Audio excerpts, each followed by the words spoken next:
Bases dropped on Thursday thoughts. Hope you have power. Hope you're okay after what happened last night here in the heart of the SDH footprint. If you're outside the footprint, once again, hope your morning is okay. Hope that you have power and are fully functional. John, hear you there. It's Thursday thoughts here in SDH. So that means as we work our way backward, 10:30, it is our buddy Niko Moreno from Pulso Sports and the Soccer Bar, and he's going to drop by for the final half hour of the show, give us the Pacific perspective on what's going on in Major League Soccer. Traditionally, we have other folks joining us. It will be electricity dependent or looking at things in other ways to make the show. So we'll discuss what's going on in and around the world. We've got a really cool opening kickoff. But first, I think we probably should start with, I don't know, maybe a little bit of this.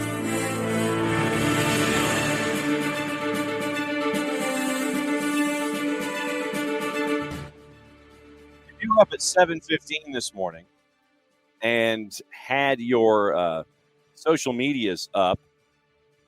We got news from Atlanta United that they unveiled plans to nearly double the size of the Children's Healthcare of Atlanta training facility and the training ground. $23 million project. You're going to add a 2-story, 20,000 square foot building, taking the overall facility to 50,000 square feet of space. New content production studio, youth development, player performance, recovery capabilities, all those kinds of things. Garth Lagerwey had an interview with Brett McCormick over at Sports Business Journal.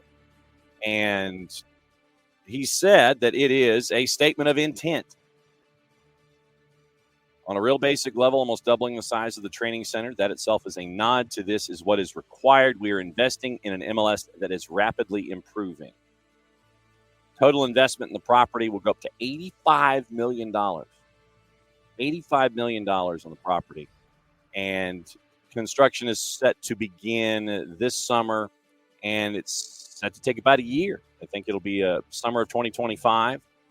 And it'll be in time for a lot of other things. Club World Cup, all those things. Anybody wants to drop by, have practice, and do those kinds of things too. So any club that wants to knock on the door and sit there and go, I'm really interested. Can we come by and have practice? And you can sit there and go, well, yeah, come on by. It'll be great. Good to see you. Enhancements also made to the Truist Pavilion, renovating second floor space, upgrading first floor locker rooms to meet professional standards, integrating the fields with the structures so it's a seamless flow, according to Garth Lagerwey. Enhancing club youth development, nearly 4,000 square feet devoted to the twos and the academy. So that's very cool. Dedicated gym, locker room, office space, 20-plus staff. Falcons opened a content studio at their practice facility in late 2022, and so Atlanta United set to do the same. And it's Garth says it's adding content production capability that is as ambitious as Apple is for Major League Soccer. I want to give the fans what they're asking for from a transparency, communications, and content production standpoint. So that's Brett McCormick catching up with Garth Lagerwey. So things being built. Yes, Michael, we are talking practice. We're talking practice. But, obviously with everything going on here in Atlanta over the next handful of years, having the additional facilities, getting ready for everything, necessity. And so it'll give another opportunity for Major League Soccer to keep up with the Joneses, and the Joneses are otherwise known as Atlanta United. So very, very cool stuff there in discussing what's going on with the addition to the Children's Healthcare of Atlanta training ground up in Marietta. So got that at 7:15 this morning. So happy Thursday, So happy Thursday. Here's some news, and that's only a part of all that's going on. So we'll talk about that, whatever's on your mind this morning as we roll forward. Had Champions League yesterday, and we've got Europa League today. So Europa League, Europa Conference League, all the news of the morning. For our resident Evertonians, there is some news involving the Premier League. But let's go to, and speaking of the Premier League, let's go to opening kickoff. Once again, brought to us by our friends at Kickoff Coffee and kickoffcoffeeco.com. Our friend Melissa Ortiz, golden ticket status holder Melissa Ortiz, and our friends from Kickoff Coffee. That's the QR code. You hit the QR code, and that takes you to Kickoff Coffee. Don't forget to use the code SoccerDownHere15. You get 15% off your purchase. They, in turn, take 10%, they meaning Kickoff Coffee, and they reinvest it into youth games, youth initiatives, stuff that they have earmarked that is very, very cool. And it is at Kickoff Coffee and kickoffcoffeeco.com. Saw this and was instantly intrigued. And I know that there are times where we sit there and we give our resident Evertonians a bit of grief about ownership and all those kinds of things. But this was very, very cool. Saw this in The Guardian this morning. And the headline, get this, Newcastle is going to use, and this is the Luke Edwards headline, Newcastle to use groundbreaking shirts which allow deaf fans to feel the stadium atmosphere. Haptic technology transforms noise of the stadium into real-time touch sensation. And it's going to be debuting at the Spurs match on Saturday. So, groundbreaking haptic shirts. So it'll allow deaf fans and those with hearing loss to experience the atmosphere at St. James Park for the first time in a live match. It transforms it into that real-time touch sensation. Fans and the match day mascots who are deaf or have hearing loss will be wearing the shirts in the stands. The idea came from the club's front of shirt sponsor, Selah, and I wish it was Furman Bisher, but they're missing the H. A Saudi Arabian events company. Selah is paying around £25 million a year to the club, which is majority owned by the PIF. As part of its Unsilence the Crowd campaign, Selah has donated its player shirt and pitch side branding to the Royal National Institute for Deaf People during this weekend's Premier League action at St. James Park, and they're also going to be making a cash donation to the charity. The idea is to improve fan accessibility to football through new technology, as well as showcase the work done by the Royal National Institute. And so the Royal National Institute says that 1 in 5 adults in the UK are deaf or have hearing loss, but people often face barriers in everyday life, including live sports events. It's fantastic to see Selah and Newcastle United leading the way and championing the technology, which has the potential to have a real and lasting impact on how people who are deaf and have hearing loss experience live events. And obviously, you can get into the criticism of the ownership and who it is and all this kind of stuff. Selah was brought in as a shirt sponsor at the start of this season, with Newcastle having to prove the deal represented fair market value to satisfy Premier League rules. And some, obviously, Luke Edwards says, obviously some folks are going to react with cynicism to the initiative, and it is, even though it is game-changing for possibly thousands of fans.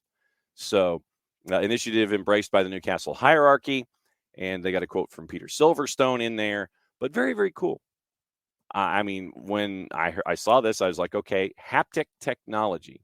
And so I'm literally having to scramble to figure out, haptic. Am I even pronouncing it correctly when it comes to what Newcastle wants to do with their shirts? And so very, very cool stuff with haptic technology. And looking up the definition, basically you have it. It's also kinesthetic communication or 3D touch. These are the other names. Technology that can create an experience of touch by applying forces, vibrations, or motions to the user. And it can be used to create virtual objects in a computer sim, control virtual objects, enhance remote control of machines and devices and such. And so haptic technology. You learn something new every day. I didn't even know, A, that existed, B, what the name of it was, and C, you end up with something like that. So very, very cool from our friends at it's very, very cool stuff from our friends at Newcastle and the Royal Institute. So keep an eye on it this weekend. So, yes, we talk about Newcastle a lot. We talk about all the stuff, and we put that to the side for a second. Very, very cool stuff using haptic technology. And this weekend, I want to see how it's portrayed on the air. I want to see if they're going to be doing any kind of in-depth storytelling on it, those kinds of things. So, morning to our friends at the O&B out on the left coast. West Coast is the best coast at 6:15 in the morning. And so Hutch reminds me, it's like vibration feedback on your cell phone. And Paris says it's the gaming version of haptic or the Ready Player One suits. And so that's what you're looking at here with the stuff from Newcastle. Okay. So, I was today years old when I learned all this kind of stuff, but very, very cool stuff from our friends at Newcastle. And so we take one segment after however many different times that we've sat there and we've ished on them for the ownership for various reasons. And we pulled that to the side because of this, and we'll see how it's portrayed this weekend. That's your opening kickoff, brought to us by our friends at Kickoff Coffee, kickoffcoffeeco.com. And once again, that's your QR code for those of you who are watching. However you are accessing us this morning, could be on the 280-character app, could be on our YouTube channel, and it could also be on Twitch. So Twitch, YouTube, and the 280-character app. That's the QR code from our friends at Kickoff Coffee and kickoffcoffeeco.com. Click on that QR code. You go through to Kickoff Coffee. You kick off your day with them. You use the code SoccerDownHere15. You get 15% off your purchase. They, in turn, take 10% reinvested into youth games, youth initiatives. Very, very cool stuff from our friends at Kickoff Coffee and kickoffcoffeeco.com. Housekeeping. That's the scarf, once again, from our friends to benefit the Marshall Islands Soccer Federation. Like I said, this is going to be something that we're going to be doing. And it's not just, it's like, Nelson's box is empty in the office. He's going to stop. No, this is helping out folks at the grassroots level from ground zero and from day one. And you probably bought the jersey. You probably bought the bucket hat. Bought the jersey, didn't buy the bucket hat. I'm not a bucket hat guy. But this was something that we came up with collaborating with Lloyd, Matt, and everybody with the Marshall Islands Soccer Federation. You can pick up the scarf and you can show it off. It is a summer scarf to help benefit the Marshall Islands Soccer Federation 32. And that is if you wish to have the Abstermobile deliver it to you, or you can see us at these tailgates and those kinds of things, and we can drop it off that way. DM the show, DM me, email me, text me if you got my phone number. I don't know how many of you do, but once again, $32, and it goes to benefit the Marshall Islands Soccer Federation. If you want it shipped, tack on another $5, and so it's say $32 and $5 to get it shipped to you. Thanks to our buddy Hudson in Colorado. We've shipped to California. We've shipped to Alabama. We've shipped to Texas and Florida and a bunch of different places. But once again, thanks to our friends at the Marshall Islands Soccer Federation for letting us help. And so you can be a part of that too and show it off. And Maddie Cruz and the ones and twos. International modeling star on the Marshall Islands website. She and Liz calls it soccer. They're the ones that pieced all this together. So very, very cool stuff there. You can help out the Marshall Islands, and you can style and profile with a summer scarf to help out soccer being built from day one from the Marshall Islands Soccer Federation. So doing public service, Hutch posts the article from the Daily Mirror about the particular what's going on with the haptic technology in Newcastle. So required reading, buzz through, and learn more about haptic technology like I did. So like I said, I went to the Telegraph version. This is the Daily Mirror version, and that's where we are. David says and this is the other part that we were getting into this morning, because like I said, hope that a lot of you got through last night, because last night was kind of hairy in a lot of different parts. Jason and I were driving back from McIntosh from the match of the day. And traditionally, it's match of the week, but we had a Wednesday night special. We're supposed to have 4 matches this week, 4 different locations. Today, weather permitting, it's St. Pius Indicator 5:30, 7:30 on the network at soccerdownhere.mixler.com. But driving back yesterday from McIntosh, literally the main road that you take out of Peachtree City to connect to the freeway, I mean, it's a good 10 miles north. A lot of trees had blown a lot of stuff into the roads. And so it was a challenge getting home. And so David took the kids to the school this morning. If you're in town, be aware storm appears to have knocked out the turn signals on 70% of the vehicles on the road, or people just be driving like wonk wonk. So that's where we are. Jarrett, we very specifically called it moron gas when we worked in traffic back in the day. Yeah, people already can't. I will reiterate what I have said on this show before is my mantra of driving. Mm-hmm. Don't be cautious, be predictable. Mm-hmm. If you're behind the wheel of a vehicle, don't be nice, be predictable. Yes. If you're driving, be predictable. Mm-hmm. You are behind 2,000 pounds, give or take, of pure metal ego. Mm-hmm. Please be predictable with what you do behind the wheel. Use your turn signals. Do not, in this weather, sit there and hug the right shoulder and pop both those the hazards. Flashers on. Yeah, Oh. please, God, dude, just pull over. Ask for help. Yeah, or don't even go out in the first place. Yeah, that too. All of these are viable options. Yes. I'm sorry, a lifetime. Look, man, I spent a decade doing traffic in this city, almost, and to describe it as traumatizing is understating it because of some of the stupidity that we saw on the roadways. Yeah, and I mean, traditionally, after nights like last night, where trees decide to just shed everything and go right in the middle of the road at various poundage levels. I mean, it is a drive defensively and driving predictably.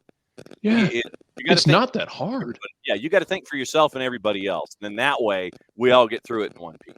Yeah, if everyone will just into to the comment there, yes, also motorcycles. Like, I know it's kind of become its own meme of the look twice, save a life thing, but no, seriously, please do that. Yes. Please be careful around motorcycles, and you do actually need to check twice because most of the time with crashes with motorcycles, a lot of the times it is not the fault of the person on the bike. It is someone not paying attention. However, the person on the bike is going to catch the worst of it.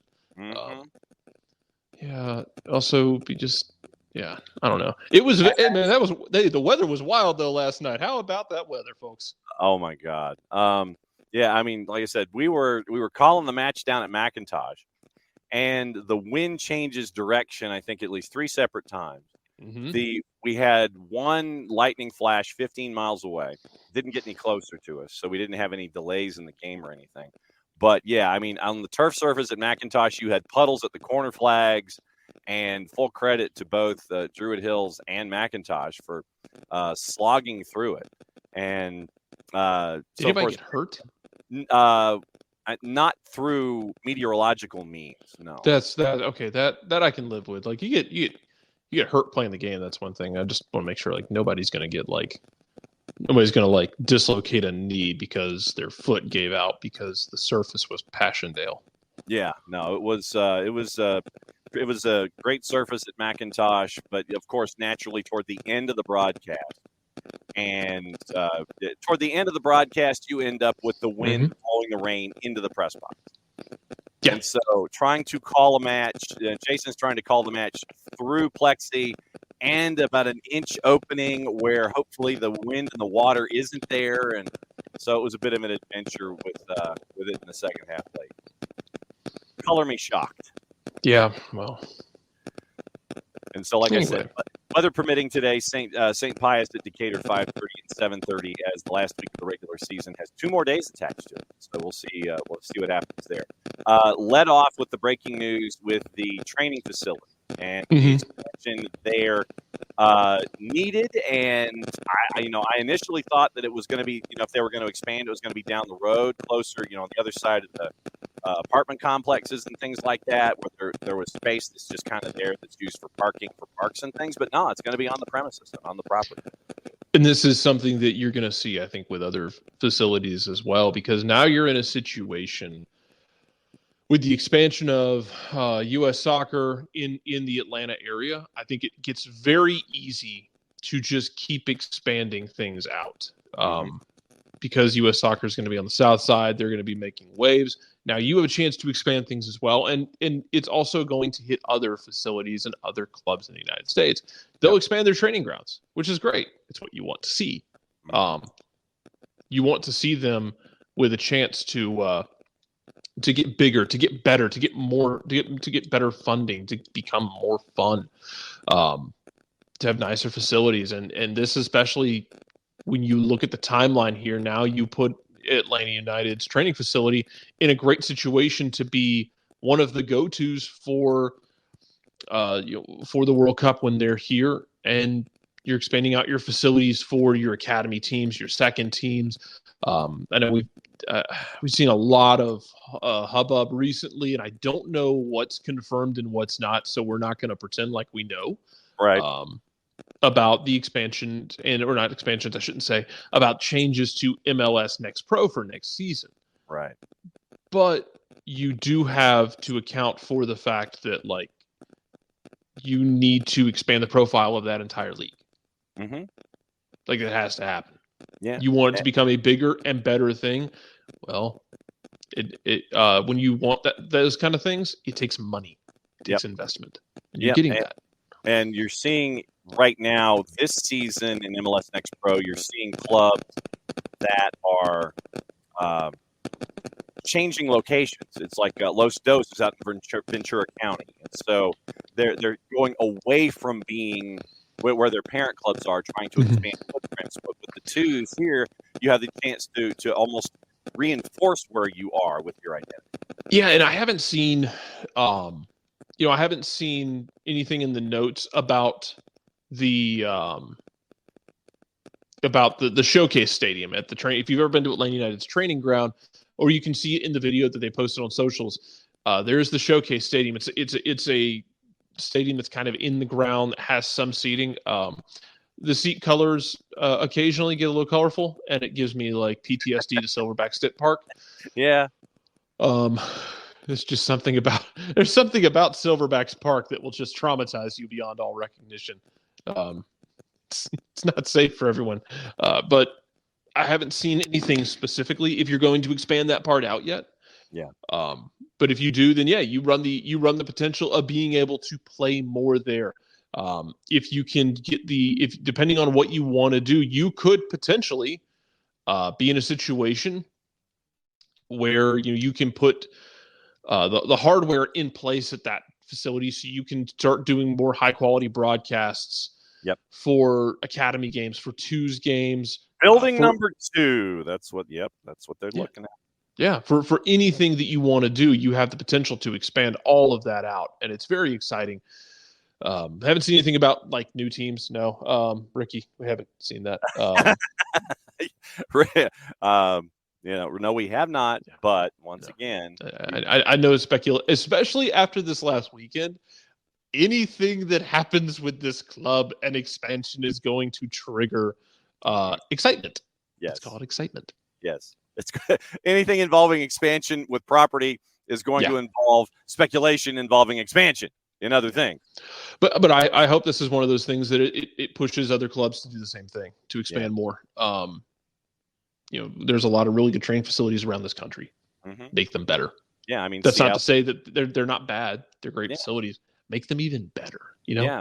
Seattle's got Starfire, and that started out. Seattle's got their new facility this year, and so we'll catch up with Niko at 10:30 and ask him about this. But yeah, to your point, one of the things I didn't mention, in addition to more than 500,000 square feet of playing surface, inclusive of 6 full-length fields and 2 warm-up areas. That is now what you're staring at. The expansion nearly doubles the footprint to 50,000 square feet. In addition to more than that 500,000 square feet of playing surface, inclusive of the 6 full-length fields and 2 warm-up areas. So you've got, all the first team bells and whistles.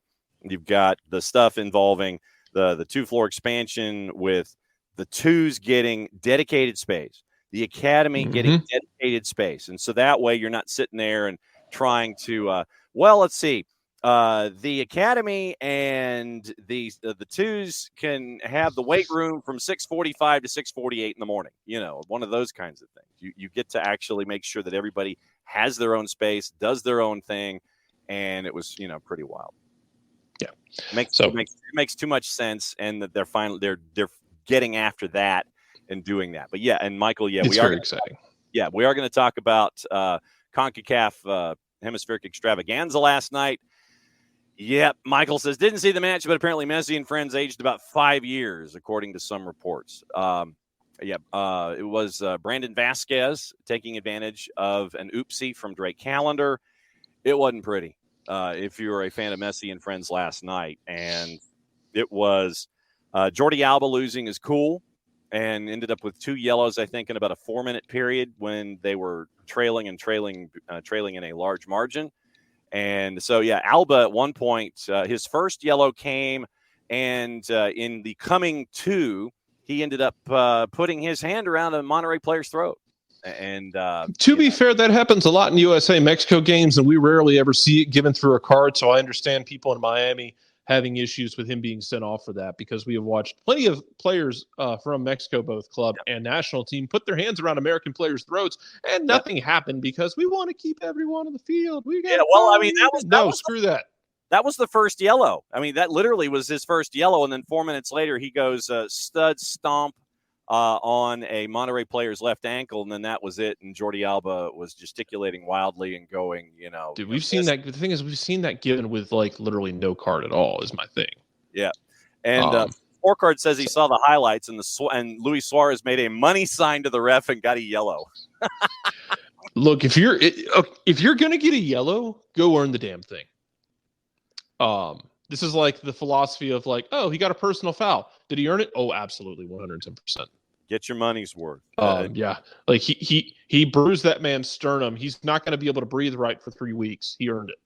Well, if you're going to get the card, go earn it. And Luis Suarez, what a shock! Luis Suarez was doing something potentially controversial. Well, but never seen that before. But think about it. I mean, think about it. So, all right. So if Suarez makes the money sign to the center ref and got a yellow, wouldn't it benefit Victor Montaliani and CONCACAF in the hemispheric extravaganza if Messi and friends continued to advance? But in that moment, you are in fact abandoning all logic because you're just mad because you're getting your ass beat in Mexico. Oof. It's a hot night potentially. I'm assuming. I didn't look at the forecast. Assuming it was a very humid night because Mexico. Yes. if nothing else, the air was probably incredibly heavy and thick and annoying to breathe in. Yeah. You're getting your ass beat. You're frustrated. You're not thinking about, actually, they should be wanting us to advance. How could they do this? Like, you're not thinking about it like that. No. Look, one of my favorite things that could potentially happen is that Miami just absolutely doesn't win a trophy this year. It would be hilarious if for no other reason. Hell, go look at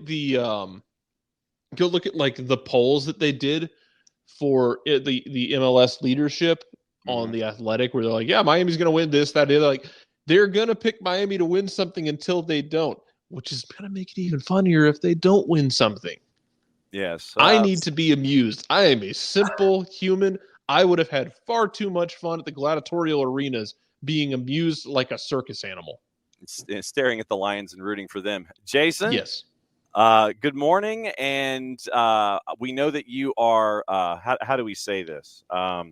Electronically challenged this morning. Are you still lacking power? Yeah, probably won't have power until sometime tonight, hopefully. Wow. Yeah, it went out while we were doing the game down in Peachtree City yesterday, and it's weird in the complex that I'm in. I'm assuming that either a tree or a branch or what have you took out like a very specific line because there's power for some and there's not power for others, and maybe it's not a simple fix because it's going to be a while, they said.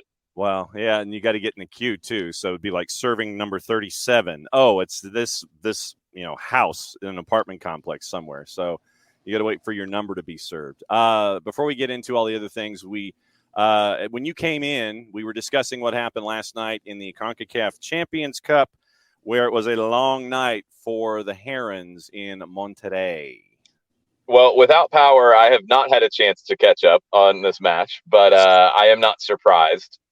Monterrey is legit, and we talk about the Messi effect all the time, and I think some people over expect on the Messi effect. He is one man.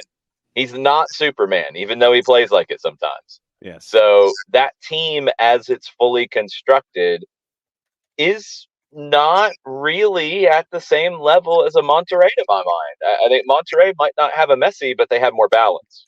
And, we've had this conversation before about CONCACAF where, from a big picture perspective, what's the line that people use all the time? Like, oh, well, Club America and Monterrey, they've got they've got 10 designated players. Yeah, the Caleb Porter line, yeah. Yeah, no, that's not exactly how it goes. I would be trying to come up with a good line too after I got trounced the way that New England got trounced. I was about to say, Caleb Porter great. went right back in the doghouse after winning his promise game against Charlotte. So yeah, I don't know if he got out of the doghouse, but they have more balance, and they do have more top end in some cases. Probably not as much as Miami in the top 3 players, but then the next 3 are a decent bit better, and then the next 3, I think, when you're talking about a Miami, especially, are a whole lot better, and that's where you start to see the change. It's not players.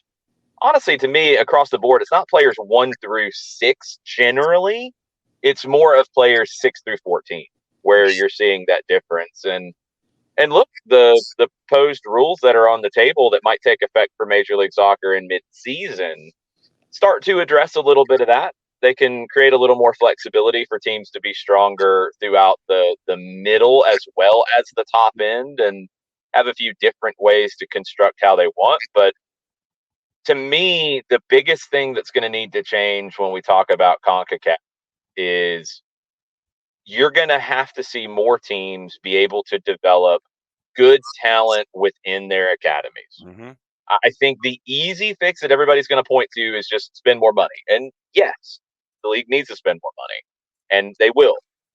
But the way that you can compete with these kinds of teams on a regular basis is you take it out of the, all right, I'm going to go spend on this player, and I hope that he doesn't get hurt, and I hope that he's a good fit for my locker room, and I hope that everything works out. You develop guys from within, and you have to get to that point. You can't sacrifice your long-term development for chasing a big signing. And I don't think Miami's done that. I want to be clear. I think Miami, as a very young club, has developed some guys and some good players. David Ruiz is a player that I love in this league, and he's one who was suspended for this game because of a bad second yellow. They've done a good job as a young club in developing guys, but across the board for MLS, it's not purely spending more. It's developing as well.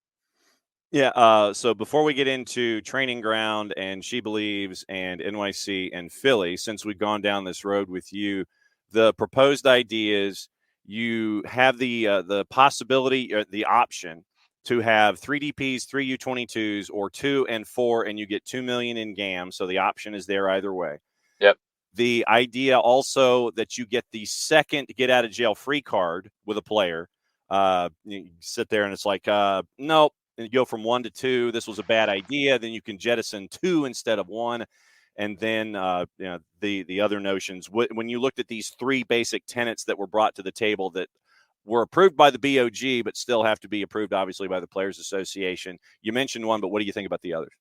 I like them. I think the more roster flexibility that you can create is a good thing. And we've talked about it a lot over the years since the U22 initiative came in, making it to where it's 3 and 3 if that's what you want to do.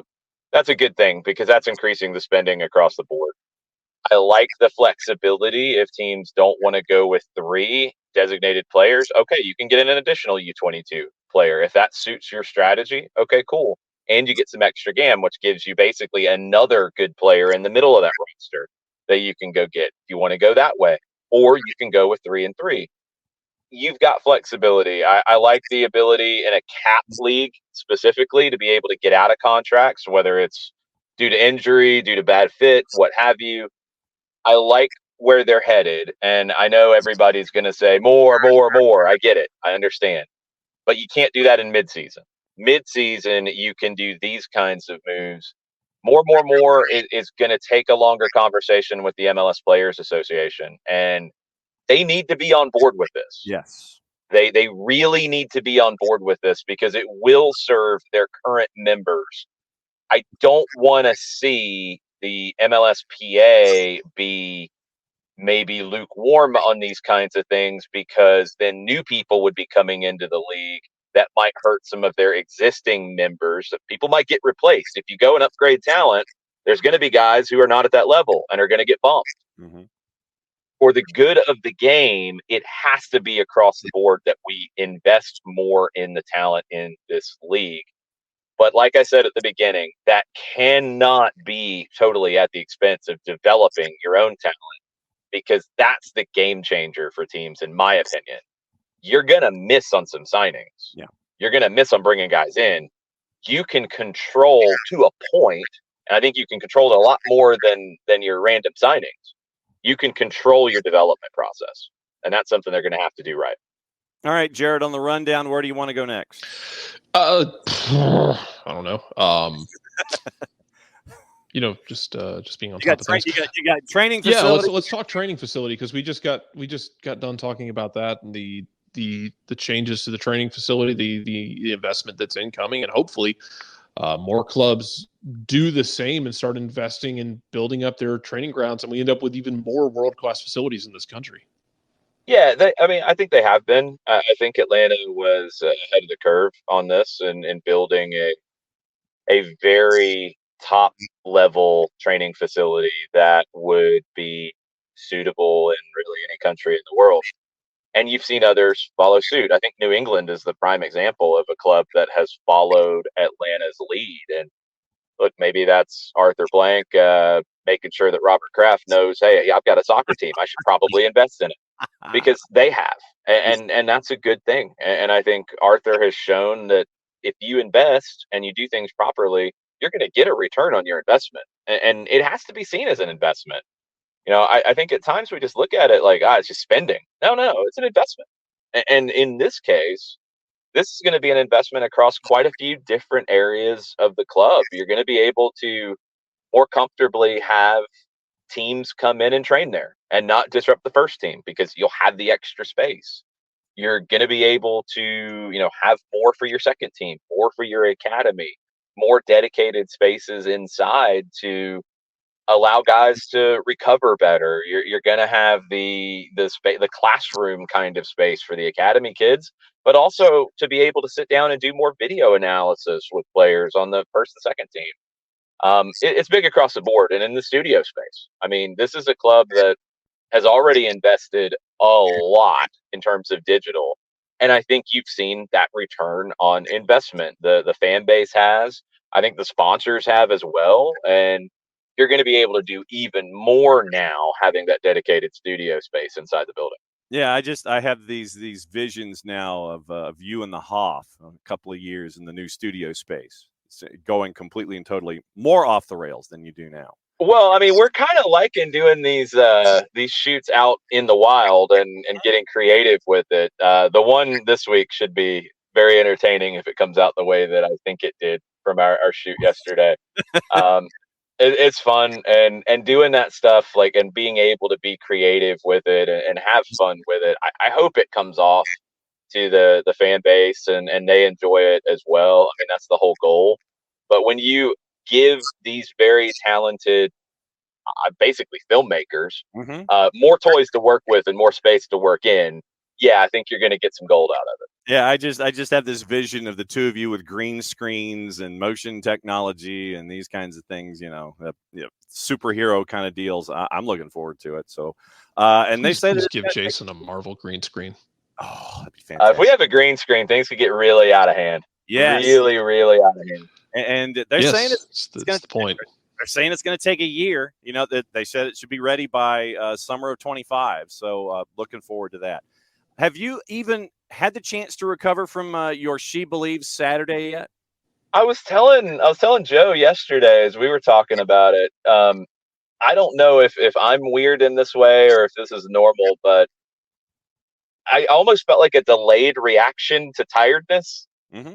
Like Saturday was just so. I mean, I was tired at the end of the day Saturday. When I got home at about 2:45 in the morning and like home after calling 2 games and flying back and forth to New York, I was really tired. But then I woke up like normal time and Sunday was okay. And Monday was really busy with everything we did with the training center opening. And it's almost like Tuesday, I felt like I hit a wall. Yeah. And would have just been dragging ever since. It was crazy. I mean, it was amazing, but it was really crazy that I did it and that everything lined up to be able to do it. I mean, I think everybody who listened to the women's national team game on 92.9 The Game, we've got great feedback from people who listened. It was piped into the stadium, and a lot of people heard it. And yeah, it was the first time that the women's national team's been on English language radio, maybe any radio for the women. That's crazy to me. Like, that doesn't feel like something that should be. It shouldn't be the first time in 2024. Yeah, it is. And I hope that we get to do a lot more with it. I hope everybody on the federation side was really happy with it. And in the game in New York, I mean, getting there, basically walking in right before the anthem starts in the booth, and having to really hustle across the parking lot to get in there because my cab got stuck on the corner at 720. And I'm like, all right, do I see if he can get through this traffic or do I just hightail it? And I hightailed it and got literally from there into the booth. I sat down right before the anthem was getting ready to start. So, yeah, it was nuts. Jarrett, go for it. I'm laughing. All right. Well, aside from that, let's talk about this week. All that's in the past. You have a game this Sunday back home. You're digging into your depth, and you have the last team coming into the league that has not lost a match this week with Philadelphia. What are you looking for into this game, Jason? I think for the team to, even with the absences that they're gonna have to be very brave on the ball. And when you look back at the last two times they've played Philadelphia at Mercedes-Benz Stadium, I think that's been the hallmark of the way that they've played. You know, even the scoreless draw in 22, the win in 23, both times they basically had a little bit of a blank you attitude about the press. They didn't care. They weren't worried about it. They didn't panic. Then they played through it. And I think you can do that even with the pieces that you're missing. You know, it's going to be, I would assume, Noah Cobb and Luis Abram. Mm-hmm. I asked Noah about his increased confidence getting a series of starts in a row, and he said, you know, I've noticed it, and he echoed it. He's picking out passes further up the field. He's more comfortable to not settle for the simple pass. He's looking to break lines. Getting these games will help make him ready for a game like this against Philadelphia. Luis Abram on the ball, very, very good with his left foot. You have nothing to worry about there. And he looked very good in the intra-squad scrimmage on Tuesday as well. He played a good bit since he didn't play in New York to get his sharpness up. He looked very good on Tuesday with the ball, specifically like switching the point of attack. And that's going to be the key, especially if Philly comes out and does what they did in the second half against Nashville. They went back to their 4-4-2 diamond, which they hadn't been doing. And we know they kind of alternate back and forth between 4-3-3. And sometimes they will play three center backs. They've done that a little bit more over the past couple of years. But the 4-4-2 diamond is, to me, that's quintessential Philadelphia Union under Jim Curtin. And if they do that, then that means there is going to be opportunities out wide to switch. And we've seen this team have a lot of success when they've done that in general. So you're going to have to look at that. And I think Cobb and Abram are going to be two of the main players. Slish as well, but I think he's going to get maybe bottled up a little bit in that diamond.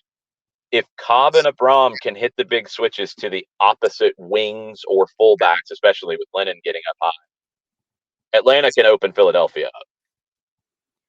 So we've talked about the back. Let's talk about the front. Jamal gets 3 goals. And if you look at the replay of the goal that he scored against NYC, I mean, he was laboring as he was running to make contact on the header to put the ball in the back of the net. So you won't have Jamal for another couple of weeks. Obviously, recovery will dictate how long this is. They were saying 2 to 4, but once again, it's recovery. Do we have any kind of an update on Gigi or Rios to be there at the 9? Rios is good to go. I think with Daniel, it was a little bit of a combination of just really getting back into full rhythm because he wasn't playing consistently at Chivas. And you can train and you can do cardio and all of that, but if you're not playing, it's a different toll on your body. And I think he didn't feel right after those minutes in Toronto, and they wanted to be very, very careful with him. And that's why, even to the point that I think he was going to be in New York and gonna be part of that, and then they held off just to be sure. And I think that's going to pay off this week, honestly, because I think he's fully ready to go. He played on Tuesday in that scrimmage. Didn't notice any issues with him at all. Didn't notice any limitations with him. I don't know about Giakoumakis at this point. It was, and I think it's been described as more of a bone bruise. There wasn't anything structural. Bone bruises are really odd to try to put timelines on, because a lot of it depends on exactly where it is and how much it is affected by movement. Yeah. And I'm pretty sure, just going back and thinking through the actual injury, I'm pretty sure that it's like right around the knee, I think below the knee. So every step, every bend of the knee, anytime you run, anytime you put weight on that leg, you're going to feel that. It's really difficult. Gigi's a pretty tough guy. So if he's able to go, he's going to go and give you something. I don't know what he's going to be able to give. He did not participate in that scrimmage on Tuesday, which doesn't mean that he won't be able to go on Sunday, but we'll find out more tomorrow when Gonzalo Pineda speaks to the media. Jarrett, what else is on your mind? I guess as well, I wanted to ask sorry. What are you giggling about? No, I'm just thinking about like trying to keep Gigi off the field on a scrimmage probably involves multiple chains, possibly. There might have been a straitjacket. There might have been. I did not see it, but yes, I think it probably was not easy to keep him off the field. So I want to ask you about a guy that we know well, but people might not know as well if they haven't seen Tuesday's games. I imagine he's going to be part of this conversation until guys get healthy, in Efrain Morales, just in case people see him, what to expect when they see them, so they can be the hipsters in their lives and feel really cool when they explain who he is to people. Yeah, you definitely want that. You want to be really cool to be able to say those things to people before they are commonly thrown around the Bird app, or is it still the Bird app? Is it the X app? Whatever. I just call it the decomposing app. Bird at this point. That works. Wow. The dead bird app. Yeah, it is. You always want to be cool in those spaces, so we'll give you what you need to know. Efrain is, for one, over the past 2 years, he's finally healthy. And look, this is a young player who's got a lot of games of experience under his belt, but he's a young player who had, I think, literal growing pains. I mean, he's a big guy. And when you have those growth spurts as an athlete, you're going to have some injuries. Some guys more than others. I think everybody deals with it. And it's something that is fascinating when you look at player development and you really get into the weeds of it. And you start to get into the physical side of player development, because typically we're talking about tactics, we're talking about technique, we're talking about experience, but the physical side for everybody. And I think we saw it with George Bello when he had an injury. He had a groin injury that was nagging, eventually had to be surgically repaired. Caleb Wiley, with being able to play 90 minutes. It was hard for him because he would go, and he'd run himself into the ground too early. Everybody's different. And I think with Efrain, it was more substantial, the literal growing pains. So it was hard to get him on the field and keep him on the field. But the last couple of years, he's played over 20 games with Atlanta United 2 consistently. This preseason, he was very, very good with the first team. They did make the conscious decision, and I think it was the right one, because of having Abram, having Cobb being in the form that he was in preseason as well, having Gregerson, having Williams. That's 4 center backs. They sent Morales back to the second team, I think, the last week of preseason. So he was able to be with them, and he's played their 2 games so far. And I thought he was outstanding, and he showed a lot of physical and mental toughness to come back from Toronto and be able to go 90 minutes in that last Tuesday game against Carolina Core. Well, now with Gregerson recovering from a meniscus injury, with Williams out with a calf, that's 2 of your 4 out. So that means it's Cobb and Abram, and that means Morales is your number 3.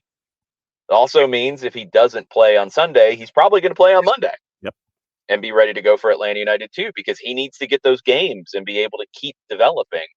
It's this weird balance with young guys of managing the tactical exposure, the technical development, the physical development, and keeping them sharp and getting games. I think what we've seen from Efra is he's rounded in who he is. He's physical. He's great in the air. He is very good with the ball at his feet. He's got that big switch with his right foot out wide to the right or the left.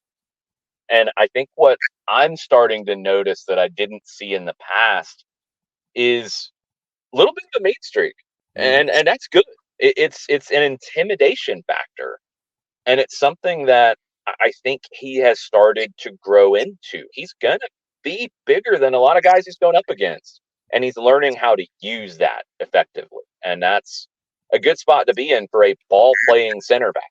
I mean, at his heart, he's a soccer player. He's not just a big guy who can play center back. He's a soccer player who can play center back and knock you over. I like that combination that he gives you. And set pieces, he's proven to be a really good weapon in those areas as well. I know that you are both electricity challenged and electricity dependent. I don't want you to burn all of your batteries here in this particular segment. So we'll just go ahead and say, what are the broadcast plans for the match this weekend? So we are on Star 94, pregame coverage, Five Stripes Countdown, 1:30 with Abe Gordon, Garrett Chapman. 2:40 kickoff, so not the normal Fox kick, which it's much later. This one's going to be 2:40. We're on Star 94 on the Odyssey app. If you're not going to be in the building and you're watching on Apple TV, you can listen to us synced up there with the home team radio option. And then we'll have the full-time report afterwards. Mike and I will head down to the locker room. We'll get some exclusive interviews for you guys there. You can always listen to that as a podcast as well if you don't catch it live. And then I've got some Atlanta-centric jams for your ride home on Star 94 afterwards. There you go. I hope and pray that you are not 37th in line to get your power restored to the casa and the office. I hope that you get accelerated up the line and get your power back soon. Weather permitting, we will be at Decatur for 5:30 and 7:30 with St. Pius and Decatur on the Mixlr app as well, eh? Yes, we will. And when you already get text that they're not expecting to have the power back on until at least 7 p.m., it's not a good line. That line's pretty bad. It's not a good setup. It's not a good look. But we will be, if weather permitting, Decatur High School, St. Pius Decatur, 5:45 and 7:45, I think, for these. Might be 6 and 8. We'll see. Yep. Either way, be ready to roll on Mixlr at about 5:45. And then tomorrow we're Gainesville and Johnson, a really good rivalry up in Hall County. That is at 6 and 8. Saturday for me, I'll be on the Atlanta United U19 game at 4 o'clock. That'll be on the Atlantic Soccer Media Group YouTube page. I'll share the link for that. I'm really fascinated on that one with all of my broadcasts coming up, and then first team and then second team on Monday.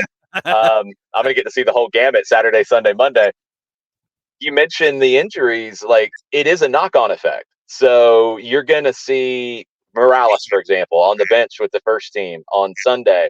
If he doesn't play, he'll play for the second team on Monday. But if he plays on Sunday, then you've got to have an academy player from the 19s probably be ready to go on Monday for the 2s. So that affects your 19 roster, which means you might be dipping into the 17s for the 19s. And yeah, there you go. The accordion starts to open and close, and it gets a little funky. All right, so let me see if I've got this right. High school, high school, high school, high school, U19 first team, second team. So high school last night, high school tonight, high school Friday, U19 on Saturday, first team on Sunday, second team on Monday. Playoffs after that for high school. Probably high school on Tuesday. Then I'm doing a speaking engagement on next Wednesday. That's pretty cool. And then high school and games, and I don't know. Just tell me where to be. Exactly. You and me both, brother. Like I said, just make sure that everything stays charged. We'll catch up with you soon, and we'll see you, hopefully, weather permitting, at Decatur. Adios. There you go. That's Jason. Jason survived a half hour of the Inquisition from me and Jarrett. That gets us to hour number 2. once again, hopefully you have your power and you have everything restored from last night. We know that it was dicey among diciness.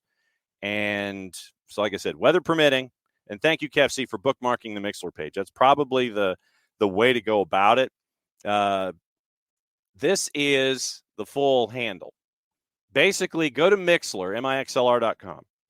And if, you want to bookmark it as KFC has done, just go to Mixlr, download the Mixlr app, and then you can follow Soccer Down Here. But if you go on the web, it's soccerdownhere.mixlr.com. But the easier thing to do, maybe over time, download the Mixlr app, bookmark Soccer Down Here on the lives. So that way, when we're live, all you got to do is go to the Mixlr app, you hit your notifications, bada bing, bada boom, bada bang, you got the game, and you're off and running. But the website right there, soccerdownhere.mixlr.com.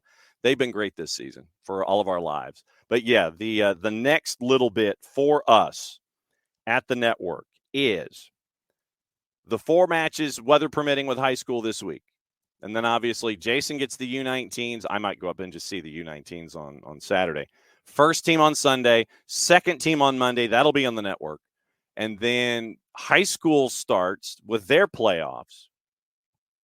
And then it ends up with us going all over the place, doing more high school stuff, then getting ready for Cincinnati coming up on the weekend.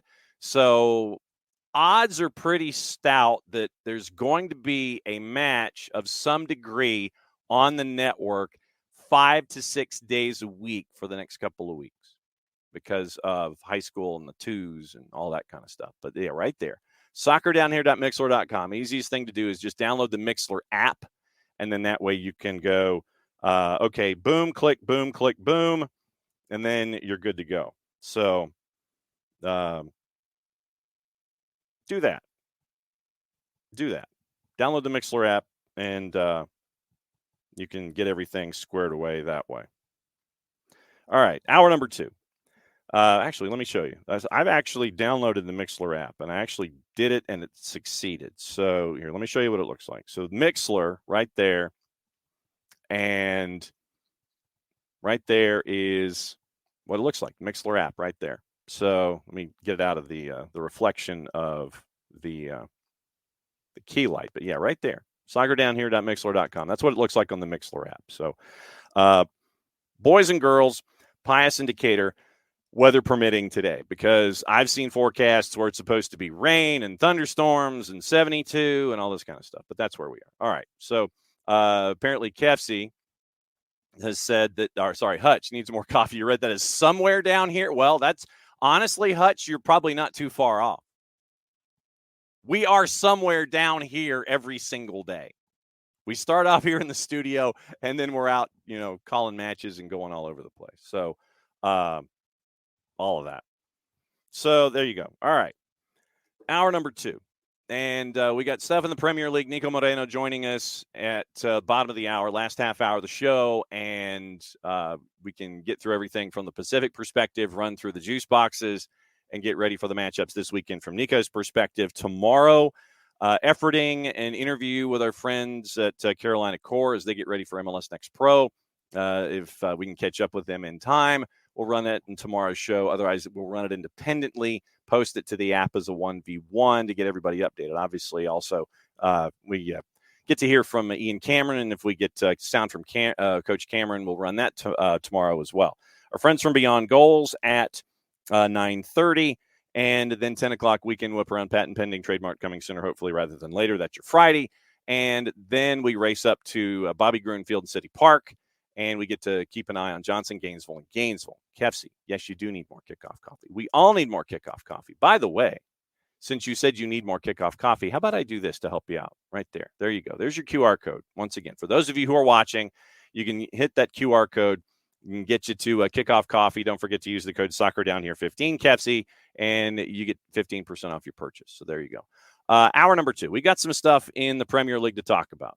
And our resident Evertonians may not necessarily be happy/pleased to hear about this kind of stuff. Paul Joyce from the Times and other places. Headline: prospective Everton owners request more time to repay most of the £158 million loan. Financial resources of 777 Partners come under more scrutiny, with the company scrambling to repay MSP Sports Capital in time for the Monday deadline. So this is not looking good, again, with 777. They'd been due to repay the vast majority of that loan to MSP and two local businessmen by Monday, George Downing and Andy Bell, in line with conditions laid down by the Premier League. Now, 777 is prompting the company to ask more time. In return, it's prepared to provide funding for day-to-day running costs until the end of the season, which is about $60 million. So this is, once again, the wimpy way of going about it. We will gladly keep everything running on a day-to-day so we can get something done later.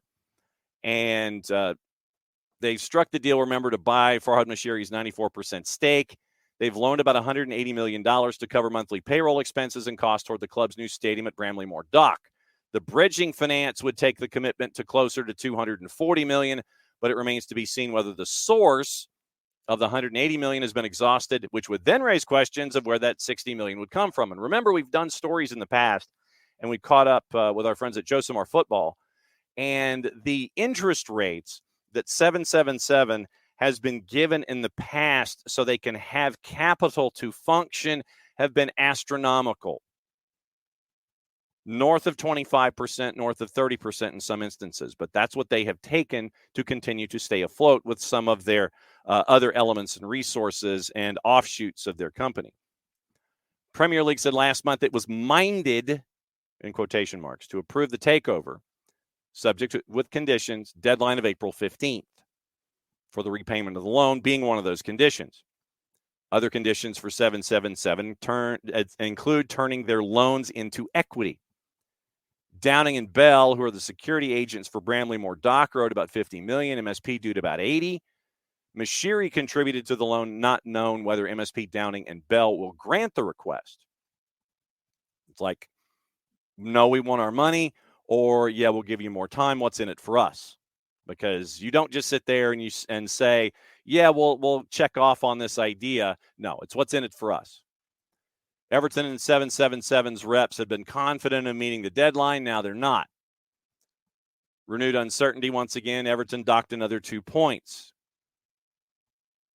And then you also have the other discussion, which could hold them into points deductions next season. But then the folks that got relegated might have a thought of, well, okay, if it impacts the relegation fight, if the third case next year that will happen during the offseason would impact Everton's 2023-4 point total, then the folks who get relegated, specifically that third club with the highest point total, if they were to be affected, that might have raising the people's eyebrow at that particular club. And so you've got folks looking at this third negotiation / discussion between Premier League independent agent and Everton.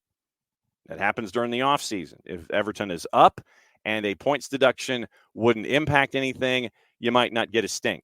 If it does impact things, you definitely are going to get a stink. Because remember what happened with Derby County and the championship in League One and Wickham and all those folks. You could have the same thing happening here if Everton was to be relegated. Or if they were not relegated, you end up with another points deduction, and it could create issues. So that's what you're staring at with Everton for time number 3 when it comes to what folks are looking at. Yes, yes, Hutch, absolutely. Confidence-inducing and turning water into wine. I don't know if 777 has been able to do that yet. They seem to be having issues with the recipe of turning water into wine so they can buy Everton. But who knows? Obviously, we'll keep an eye on that with all that is going on in the Premier League. And speaking of the Premier League, we actually have a rules thing going on. They're going to use the clubs have approved this morning.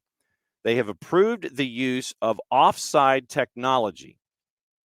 So you're going to have semi-automated offside technology next season, and this is from Matt Slater. unanimously approved the use of semi-automated offside technology. The top flight will use the same cameras and software UEFA uses in Champions League, slightly different from the technology FIFA has, where a match ball with a chip inside provides all the data. The Premier League confirmed in a statement that it believes the semi-automated offside technology will be ready to use following one of the autumn international breaks. League's already in talks with several companies about providing the technology. Premier League believes the use of the semi-automated will save around 31 seconds per decision, a half a minute. Hopes the introduction will bring an end to situations where play continues after a possible offside, because the ARs have been instructed to keep their flags down before then being brought back sometime later after an attack has ended. So since the implementation of VAR, according to Slater in 2019, offsides have been subject to a review process.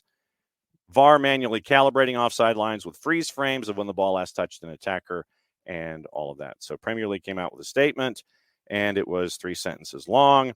So there you go. So the Premier League is now next season at some point heading into semi-automated technology for calibrating offsides. They say it's going to save them. It's going to save them some time, but who knows? So we'll see what happens with the semi-automated technology and what's going on in the Premier League. Well, and Hutch says next up, portable GPS blockers worn by fans. Well, wouldn't you want them in the jerseys or in the monitoring harness inside the player? Wouldn't you want the player to be the one with the GPS blocker? I think that would be what you would be looking for in that kind of a situation. But yeah, we'll see.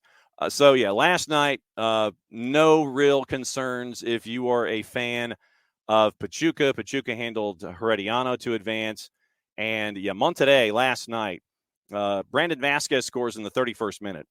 And it was a 1-goal game up until that point in the aggregate. So Brandon Vasquez, Drake Callender has an absolute howler of a pass going forward. Literally, Vasquez might be 7 yards in front of him. And as Callender is trying to start the play from inside his own 18, ends up passing it directly to Vasquez. Vasquez puts it in the back of the net. And it's then 1-0, and it's a 2-goal advantage. That's how it was at the half. Berterame and Gallardo score 6 minutes apart. And by then, it was 5-1 in the aggregate. And then it just kind of fell off the rails for the final 25 minutes or so. We mentioned what Jordi Alba had to experience last night. Literally, he had a coming together, and he wasn't happy. There was a Monterrey player who was down after contact, and Jordi Alba had fouled him. Monterrey player, as Alba is trying to walk a circle around the guy and continue playing, kind of lashes out a little bit. The Monterrey player does kick out. Jordi Alba took exception. Monterrey player gets on his feet. They have a bit of a coming together. Jordi Alba takes his hand, puts it on the Monterrey player's throat. Yellow card. Then the second yellow, a handful of minutes later, he stomps on the guy. It was north of the instep. I mean, it was that far north. And Jordi Alba was having none of it. But he stomped on him. Second yellow. Jordi Alba goes. But, yeah, my point about Luis Suarez, I mean, come on now. It's like, dude, if CONCACAF really wanted to do the money sign to their center refs, they'd keep you in the tournament. And there was the hue and cry that we saw on the 280-character app about what's, Major League Soccer and having problems, and you've got to unleash the hounds financially, and you've got to do this, you got to do that.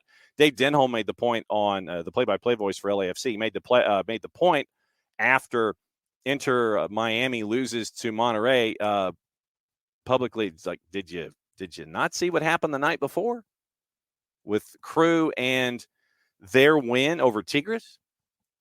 I mean, literally, and as Jason said, you've got your 1 through 6, but then it's 6 through 14. And you also have the coaching that's involved. And this, once again, continues to reinforce how Wilfred Nancy is with the top team in Major League Soccer right now. They are top team, TEAM, full, complete, total composite team. And so they advanced into the next round. And it's like, with all of these things that you were staring at, it's like, you kind of just put it to the side. Yeah, they took him into penalties for it to happen. Patrick Schulte came up big. He's now being looked at by Chelsea. and once again, and other folks in the Premier League. So it's like they just kind of forgot about the Crew. It's like you forgot about Crew.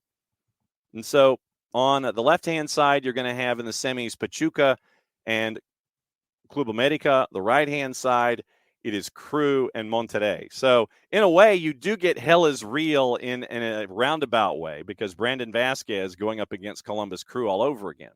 But so that's the semifinals. Left-hand side is Pachuca and Club America, and it is Crew and Monterrey. And that is what you're looking at. The final in the CONCACAF Hemispheric Extravaganza set for June 2nd. And you are looking for the competitions now. So it's for Messi and Friends, it's up to Leagues Cup and the Real Deal for Major League Soccer. So that's what Messi and Friends have now left on the table to try and win this season with Major League Soccer. But yeah, it was a long night last night if you were a fan of Messi and Friends. And the lineup, and this is, once again, this is where a lot of folks were yelling at Messi and Friends about how the team came out there last night. And the larger point, I think, in this, once again, going back to what Jason was mentioning, let's go back and we'll look at that starting 11. We'll look at that starting 11. But Inter Miami chose this path. They chose this path. They wanted to go top heavy, score all over the place, and here's who we are. We're going to try and outscore you, and defense, bit of an afterthought. So it was a 5-3-2, 3-5-2, however you want to phrase it. Starting 11 up top, Suarez and Messi. You had Gomez, Busquets, Gressel. And so it's probably ending up more like a 4-3-3 if you twist Gressel to the right and have him on the wing, and so 5-2-3, whatever. Backline: Jordi Alba, Noah Allen, Nicola Freire, Aviles, and Wygant, the player that you've loaned within the last week and a half from Boca Juniors. So that's your lineup. But you chose this path, if you are Messi and Friends, to have Suarez, Messi, Busquets, Jordi Alba, and the rest of the band. Your bench, and this was where a lot of folks were sitting there and staring at it last night. CJ Dos Santos, your backup keeper. You had Jensen, Sailor, Negri, Kramaski, and obviously Messi and Friends fans are glad that Benjamin Kramaski is now back from hernia surgery. Lawson Sunderland, Bright, Leo Alfonso, and Schneider Borgelin. But once again, we get into the whole thing about the cap and where you are, and right now what you choose to invest in with a cap of $3.8 million. You wanted to go top heavy. You wanted to go offense heavy. This was your path. You chose it. Compare this path to Columbus. Compare those paths. What's different? Columbus, from top to bottom, better team. Talent, Messi and Friends. Team construct, approach, Columbus. So everybody who's sitting there saying that you've got to, raise pull the governor out of the golf cart, everybody can spend whatever they want, whatever. But we still maintain you've got to have a floor. But once again, better team right now, Columbus. Wilfred Nancy and his team with their construct. That is why they are in the semifinals. Yes, it took some saves in the penalty stage from Schulte, but once again, you got to that point because of what you constructed. So there you go. I know a lot of folks are looking at all the other stuff, but 3 of the 4 teams, Liga MX and Columbus Crew.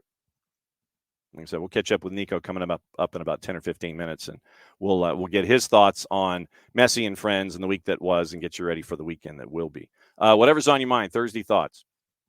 Can be Atlanta United, could be about the training facility, could be about Champions League, which was half past crazy yesterday. And you've got, how many of us, and for those of you who had, going back to the Manchester City match, Manchester City, Real Madrid, the total of 6 in the juice box was almost a plus 500. So you had that, but it continued yesterday in Champions League with the results that were there. And obviously the reverses are coming up in short order. But Barca and PSG, they traded haymakers for a while. So Barca wins 3-2 at a plus 242 on the road at the Parc des Princes. And once again, we are one match away from PSG going deep into a playoff structure, but no further. Barca wins 3-2. Atletico Madrid wins 2-1 over Dortmund at a minus 119. So you had 10 goals day one. You had 8 goals day two. 18 goals in 4 matches in Champions League. So Manchester City has the advantage going home. Bayern Munich has the advantage going home because of road goals. Barca has the advantage since they won by 1. Dortmund's got some work to do going home. So it will be interesting in the next go round of these next week. Barca an early favorite at home. And this is to win the match, not to win the actual quarterfinal. Dortmund favored at home. Bayern Munich favored at home slightly. Manchester City is the only favorite right now on the minus side at home for the matchups next week. So Manchester City, once again, you flip. So if you had the late one this week, you have the early one next week. Manchester City gets that extra day to prep for Real Madrid at home at the Etihad, having scored 3 on the road. So, Michael, you might be right, but you might. I get my competitions confused with road goals and things. So, but still, so you got work to do either side. So, wouldn't all these rules? Who needs rules? But either way, looking at competitions with results, you didn't lose it in the first leg. Man City didn't lose it. Bayern didn't lose it. Barcelona certainly didn't lose it. And Madrid, Atletico Madrid at home, gave themselves a 1-goal cushion heading into the match on the road trip at Dortmund. But so that's where you are with all of that activity. Today you've got Europa League, and we'll get into what to watch, where to watch at Gossip, Rumor, and Innuendo before Niko gets here. Europa League, all of them are at 3 o'clock. Milan favored at home against Roma. Bayer Leverkusen, big favorite at home against West Ham. No real surprise. Benfica favored at home against Marseille. All of these are on the minus side. Liverpool, big favorite at home against Atalanta.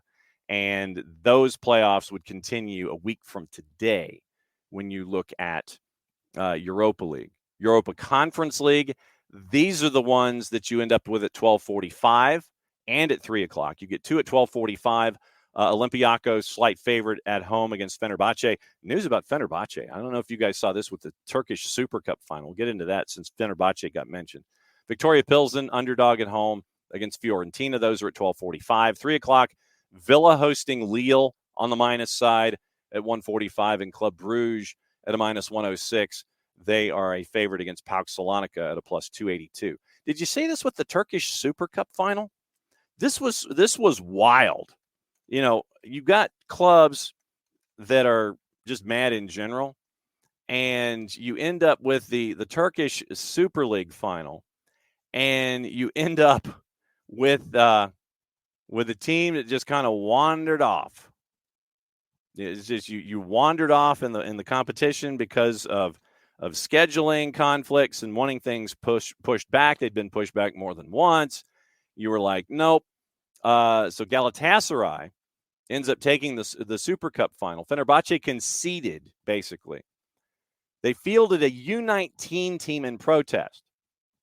They're that mad at their league. And remember, Fenerbahce almost had they almost had the vote about pulling out of the Turkish league in general because of all of the fan violence. You remember we talked about that, where the fans come onto the field and you had the Fenerbahce players taking swings and crane kicks, just trying to make sure that they didn't get hit by rival supporters. So Fenerbahce, and they say they're going to revisit it in the offseason about leaving the Turkish league in general. I don't know where they would go, but because of all of this, and also because of the match with Olympiacos today, Fenerbahce fielded a U19 team in protest.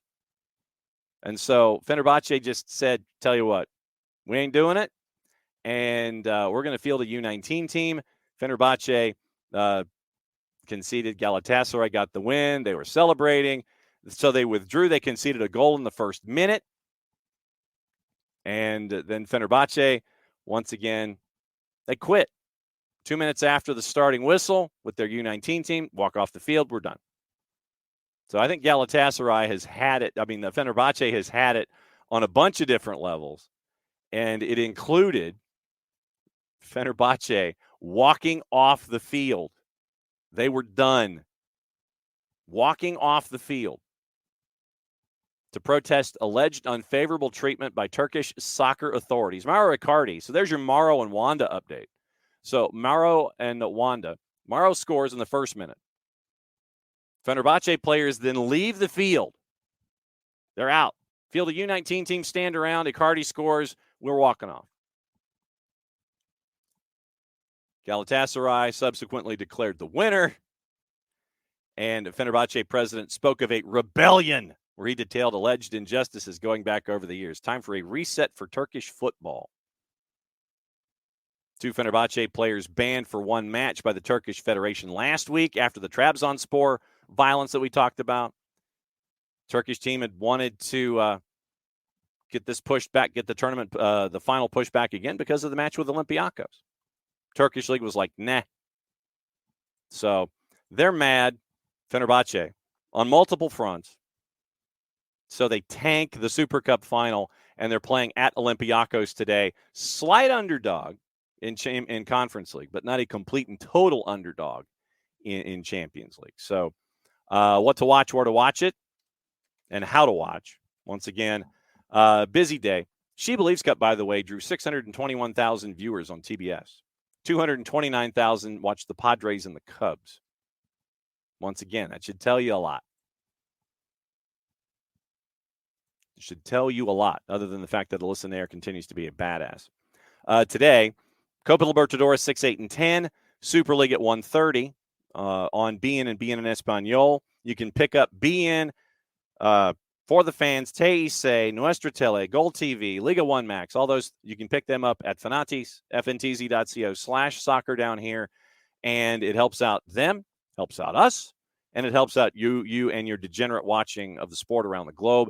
You have all the BNs. So AFCON, all of the Middle East, North Africa leagues that they have as a part of the broadcast. You can grab that there at Fanatis, ftz.co/soccer down here.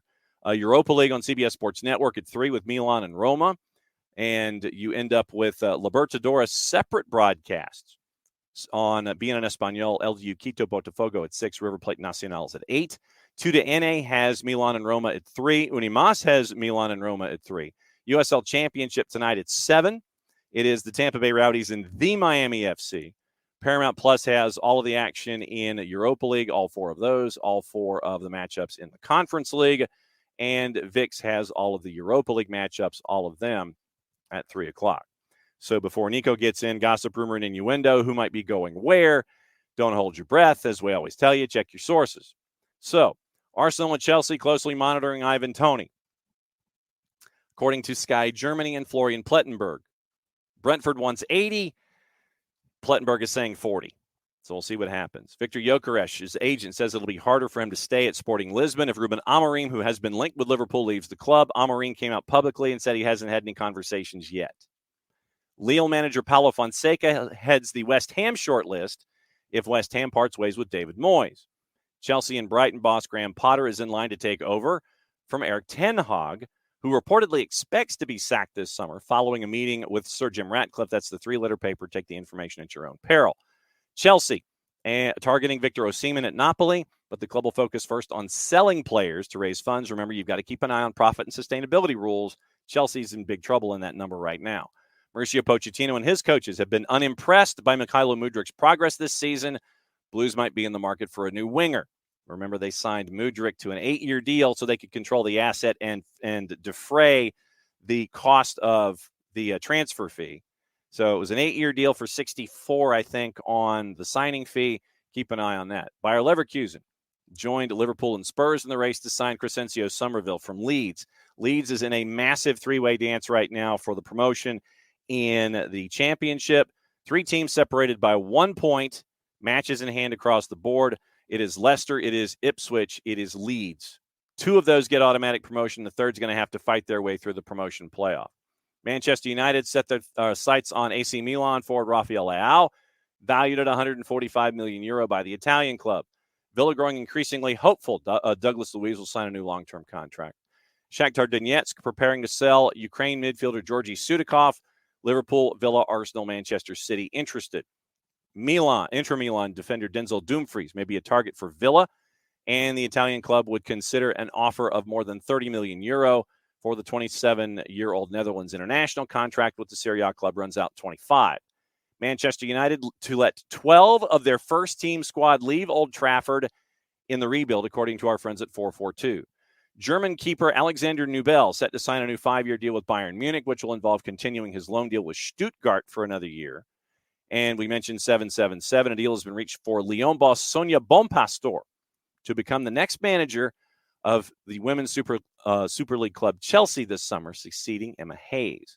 So Sonia Bonpastor looks like she is going to be moving over to Chelsea in the WSL. So that's your look on juice boxes, what to watch, where to watch it, how to watch it, all those kinds of things as Major League Soccer catches its collective breath now that the CONCACAF Hemispheric Extravaganza is out the door and we await for other things. Rodri has said for Manchester City, the equivalent of, bruh, I need a break. I need an absolute break. So Rodri is tired. He has said that he is tired. So I would anticipate in the short term, after what happened in the midweek, for those of you that play fantasy or are a fan of Manchester City, do not count on starting Rodri, Haaland, Foden. We don't know if Kevin De Bruyne has stopped throwing up because he was supposed to be a part of the starting 11 in the matchup against Real Madrid, but when he got to the Bernabeu, just started throwing up and was held out of the lineup. So we don't know the health of Kevin De Bruyne, but I would anticipate that you make sure that a lot of folks who have Manchester City in their fantasy teams don't start and don't captain, or at least make sure that if you do that, that you've got a bench to back you up so you don't have any problems. Dell, who plays Premier League fantasy with yours truly, is using his free hit in game week 34. Smart move. So we'll see. We'll see what happens, but I would not anticipate the teams that are playing in the midweek or playing late in the midweek starting folks unless the margins are fixed in the matchup itself. Meaning if business is taken care of early, then I could see it because then you're probably pulling players after 60 anyway. But considering Manchester City specifically, don't anticipate that the matchup against Luton is going to have a lot of first-team folks that you're used to seeing. So right now, and with the juice boxes attached to that particular matchup, knowing that it's an important one for Luton Town, but just as important for Manchester City. Manchester City will probably win a very underwhelming 2-0, 3-1, something like that at Kenilworth Road. And they're one of the 10 o'clocks on Saturday at home. It is at home at the Etihad. But so Luton comes to the Etihad. Manchester City's a minus 1,000 right now. But don't anticipate a whole lot of folks starting that you saw in the midweek. Standings, just to remind you how things are, thanks to Manchester United throwing a wrench into the plans. 31 matches played. Arsenal ahead of Liverpool on goal difference by 9 at 71 points. Manchester City is third at 70 points and behind both on goal difference. So 21-7-3, 21-8-2, and 22-5-4. So 3 teams, 1 point, and you have 7 matches to go. For the record, we mentioned what Manchester City's up 2. Liverpool gets to play on Sunday. Arsenal gets to play on Sunday. Liverpool gets Crystal Palace, big favorite at home. And Arsenal, big favorite at home against Aston Villa. So Arsenal's a minus 333. Liverpool in the composite a minus 476. Not as big as Manchester City, but also Liverpool and Arsenal get the extra day to get ready in the Premier League. So schedule makers, let's see. Do you know how many places Premier League gets Champions League? I think that changes this season. I think that they get to add one more Champions League spots for the Premier League. I actually typed it, and I didn't have any spelling errors. That's a shocker. Champions League, new format, and it's 5. It apparently is 5, according to our friends. How the Premier League gets 5 spaces. This came from Dale Johnson, August of last year. 4 more clubs take part in the group stage, 36 competing, and you end up with 2 going to the best performing leagues in Europe this season. Place goes to the next team in the league, which has not automatically qualified. Last season, that would have been, according to Dale Johnson, Liverpool and Atalanta. Places most likely to go to clubs from the top leagues. 1 place goes to the 3rd place team in the league, ranked 5th in the UEFA coefficient. Last season, that was France, so it would have been Marseille. 1 place goes to the qualifying path for champions. 4 teams used to come through the route in the league phase, but from next season, it will be 5. It cannot go to a team from the top 10 leagues as their champions don't go through qualifying. So, how many Premier League clubs qualify? England's 4 qualify automatically. Same applies to La Liga, Bundesliga, Serie A. The 2 leagues that have the best coefficients this season will get that extra place. So it's all about math, Del. If England's in the top 2, 5th qualifies for Champions League. Individual club coefficient doesn't matter. Goes to the next team in the domestic table. So 6 of the last 7 years, it has been England and somebody else. Premier League will have 8 clubs in Europe, with West Ham winning the Conference League. Didn't qualify for Europe domestically, so they had 8 coming into this season. But 5, the 5th bid for the Premier League has to do with math. So, yeah, Manchester United still in theory has a chance. Still in theory has a chance. So what you're looking for, we always talk about the 3 groups in the Premier League, one to the other. Right now, Manchester United, with a match in hand, they got to make up 11 points. Villa's at 60, Spurs are at 60, 3 goals behind in goal difference. But Manchester United's at 49, West Ham's at 48, Newcastle 47. So, yeah, if you think you can make up 11 points in 7 matches, sure. But it looks like it's going to be some combination, Arsenal, Liverpool, City, Spurs, Villa. That's going to be your 5th slot for Champions League. That's how that will work. Yeah. So Manchester United still has a chance. You and Drew Dickinson both. You and Drew Dickinson. All right, last half hour of the show.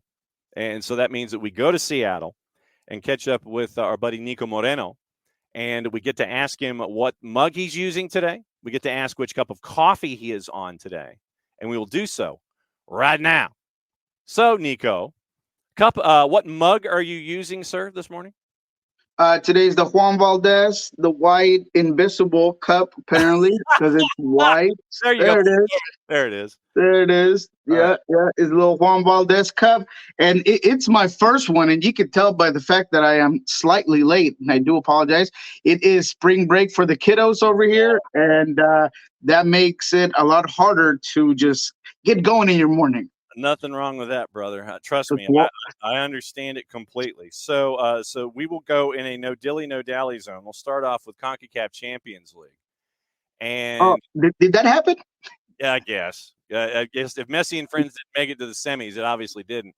It was a long night, brother, for Messi and friends. They got thumped at Monterrey. Jordi Alba kind of lost his plot a little bit in the second half. Hand to the throat. 4 minutes later, studs to the instep. Jordi Alba's out the door. He ain't happy. Luis Suarez does the dollar sign to the center ref, kind of, not remembering that, bruh, if CONCACAF wanted that, you'd be in the tournament. It was a long night for Messi and friends in Monterrey. Yeah, tough game. I thought that Monterrey understood the assignment. They knew that they were the ones that had the game to their advantage. They were very cautious and careful on how they um, planned the defensive scheme to just limit Messi throughout the whole game. They provided them the ball and kept possession in areas that they weren't really dangerous with the ball. So they allowed Inter Miami to have the ball, move it around, but they really had no penetration. They had no ability to really affect the game. It just seemed like Monterrey was the most dangerous team throughout the whole game. Messi had a couple of opportunities, maybe not as sharp, coming in from an injury, hasn't been playing. I thought that with Franco Negri coming back, that maybe he was going to start this game. And no, I get that you want Jordi on the field, but maybe putting him in the second half against already tired Aguirre, and maybe allowing him to get into the game and be more impactful then with his ability to pass, to get forward, because Franco Negri, he was going to get that side tired. I mean, you saw him against Colorado. I thought he was phenomenal in the way that he moves and how much pressure he puts on. I think he has great service into the box. So maybe I thought that with the problems in depth and injuries, maybe Tata was going to use that as a resource to have another player to just come in and be more impactful at a particular time. He didn't. The midfield by Canales and Romo just was too much for Inter Miami to handle. And no disrespect to Gomez, who, he had the goal. I think he's progressing as a young player in MLS, but it just wasn't enough. Not to mention the fact that when you're already playing a top team in the region and you give them a goal the way Calendar did, you're just putting yourselves in a bad position, right? So I've thought throughout this year, Inter Miami needs to understand that sometimes the tiki-taka, playing out of the bag, just needs to be moved on, and at times you got to be more direct, and at times the easy pass is the better pass, and Calendar just dumping that ball to midfield would have been so much better. So just too many mistakes against a Monterrey team that ultimately was the better squad, the better roster, and they deservedly go to the next round. And you end up with a Final Four. On the left-hand side, it's two Liga MX sides. And on the right-hand side, this is where Crew comes into play. So Crew makes their way into the Final Four. And I was making the point earlier in the show that I know everybody's sitting there and screaming about, roster this, roster that, cap this, cap that, do all these things. But under the current construct, Columbus is the better team. 1 through, where Jason was on earlier this morning, and he goes, okay, you look at Inter Miami 1 through 6, gangbusters. You've got all the heavy hitters and all that kind of stuff. But then the rest of that starting 11, you were like, defense, okay, I guess we have to have dudes out there. And so we got dudes out there with the heavy hitters. And then the bench, you look at the bench, and it's your draft picks and your budget guys. So Crew, the better constructed team to what Wilfred Nancy wants to do right now. Inter Miami constructed the way that they wanted to construct themselves, going gangbusters and trying to score a lot of goals.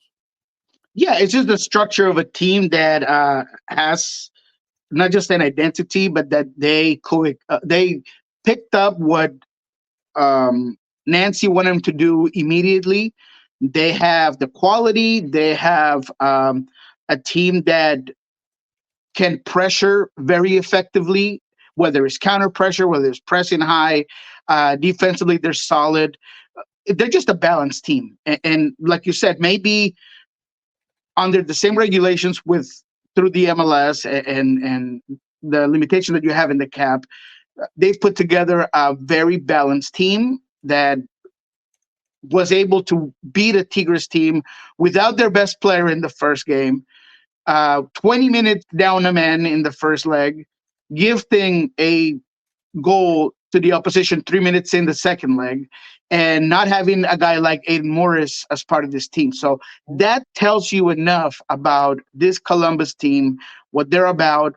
Sometimes the next man up mentality is just a saying, is just something that you say to people.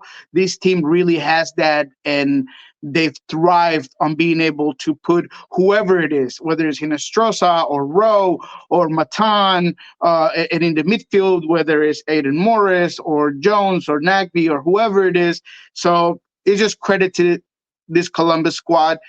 I thought, looking at the bracket, the same way you looked at the March Madness bracket and you knew that it was going to be Yukon all along, I thought Columbus was going to be the MLS team all along. So they are where they're supposed to be. I still think that they have a good chance at winning this thing. It's not going to be easy, but I feel like they have enough of a system and talent to take on the challenge of maybe getting a CONCACAF Cup.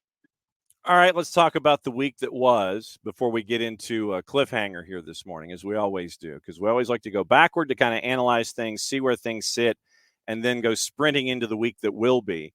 When you look at what happened last week in Major League Soccer, I know that I want to catch up with you about what's going on in Seattle, because I know that Brian Schmetzer had some time to talk, and it turned out to be a make-right game for Seattle, putting 5 on the board against CF Montreal that has drawn a lot of praise so far getting into this particular point of the season under Laurent Courtois. But Seattle brought out the whooping stick and put 5 on the board for the win. Yeah, we could start there. Unexpected. I'm going to be quite frank. I don't think anybody, even Brian Schmetzer, I doubt he drew it up that way. But that's the way it happened. And it's credit to the players. It's credit to a team that I believe just had players in the wrong positions. And in this one, everything just happened to work. After the game, I had asked Raul Ruidiaz about, in the past decade, the forte, the big factor that made Seattle such a successful team was the fact that this team could play out of memory. They had a chemistry. Everybody knew where everybody had to be at. And in this particular game, it felt like they found it. So whether they need to continue to not move any pieces, or they need to continue work this way as they get players back, you can see the potential that Seattle has if they're playing at their best, if everything goes their way. And I've said that from the very beginning of the season, that this team had the potential to be a top team in the West only if things went their way. So perhaps with this momentum and this epiphany that maybe Jordan Morris should never, ever, ever play the striker position again, and that he's your most valuable and he has the best assets to help your team, whether it's on the left or the right, out wide, then things should continue to go well for Seattle. I think that Seattle's lucky that Raul Ruidiaz has been as mature, professional, relentless, because he could have very well not decided to get off his behind from the bench, right? This is where you want me. This is where I'm going to be at. But he has been fantastic. He's been great. I asked Obed Vargas just yesterday that what's different, what's changed about Raul Ruidiaz. He told me it's not that nothing's changed. It's just that he just seems to be so focused, and he's the first one here. Like anytime that we get to the training camp, his car is the first one here. He's the last one to leave. So I just think that he's decided that no matter what, this is his team. No Nicolas Lodero. This is my squad. I'm going to be the guy that's going to get them out of this rut. And he did it deservingly. He got 2 goals. He got an assist before the assist. I thought he was the best player of the match against Montreal. So I do believe that as long as this continues to work that way and Raul keeps that pride in his chest to say, hey, I'm the guy, I'm the one that's going to get us out of here, they're going to continue to play well. All right, other Western action. I mean, some of these matches last weekend, man, they found the mate with the extra special edition that was attached to it. I mean, you end up with Austin and San Jose. I think somebody scored all over again just now before the segment started. Finished up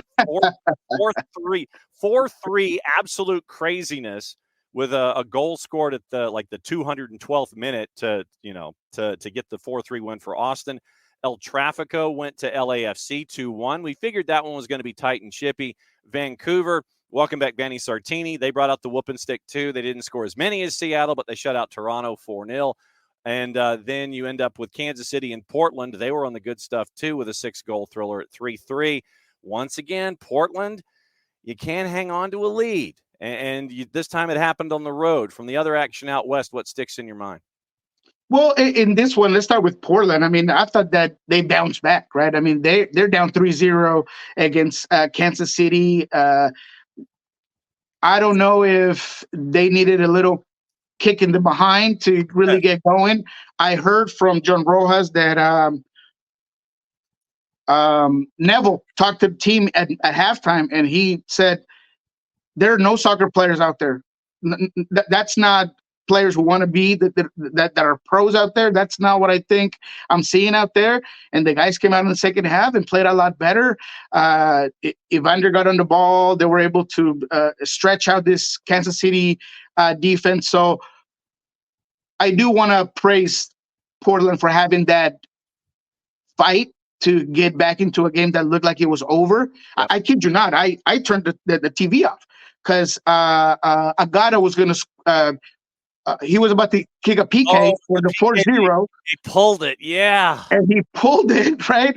And I left. I had to go pick up a couple of steaks, so I left. When I came back, I see 3-3. I'm like, what happened? So I went back, looked at the game. So I just think Timbers, if they could figure out the defensive woes, because they're constant and persistent, I think they could be a very good team.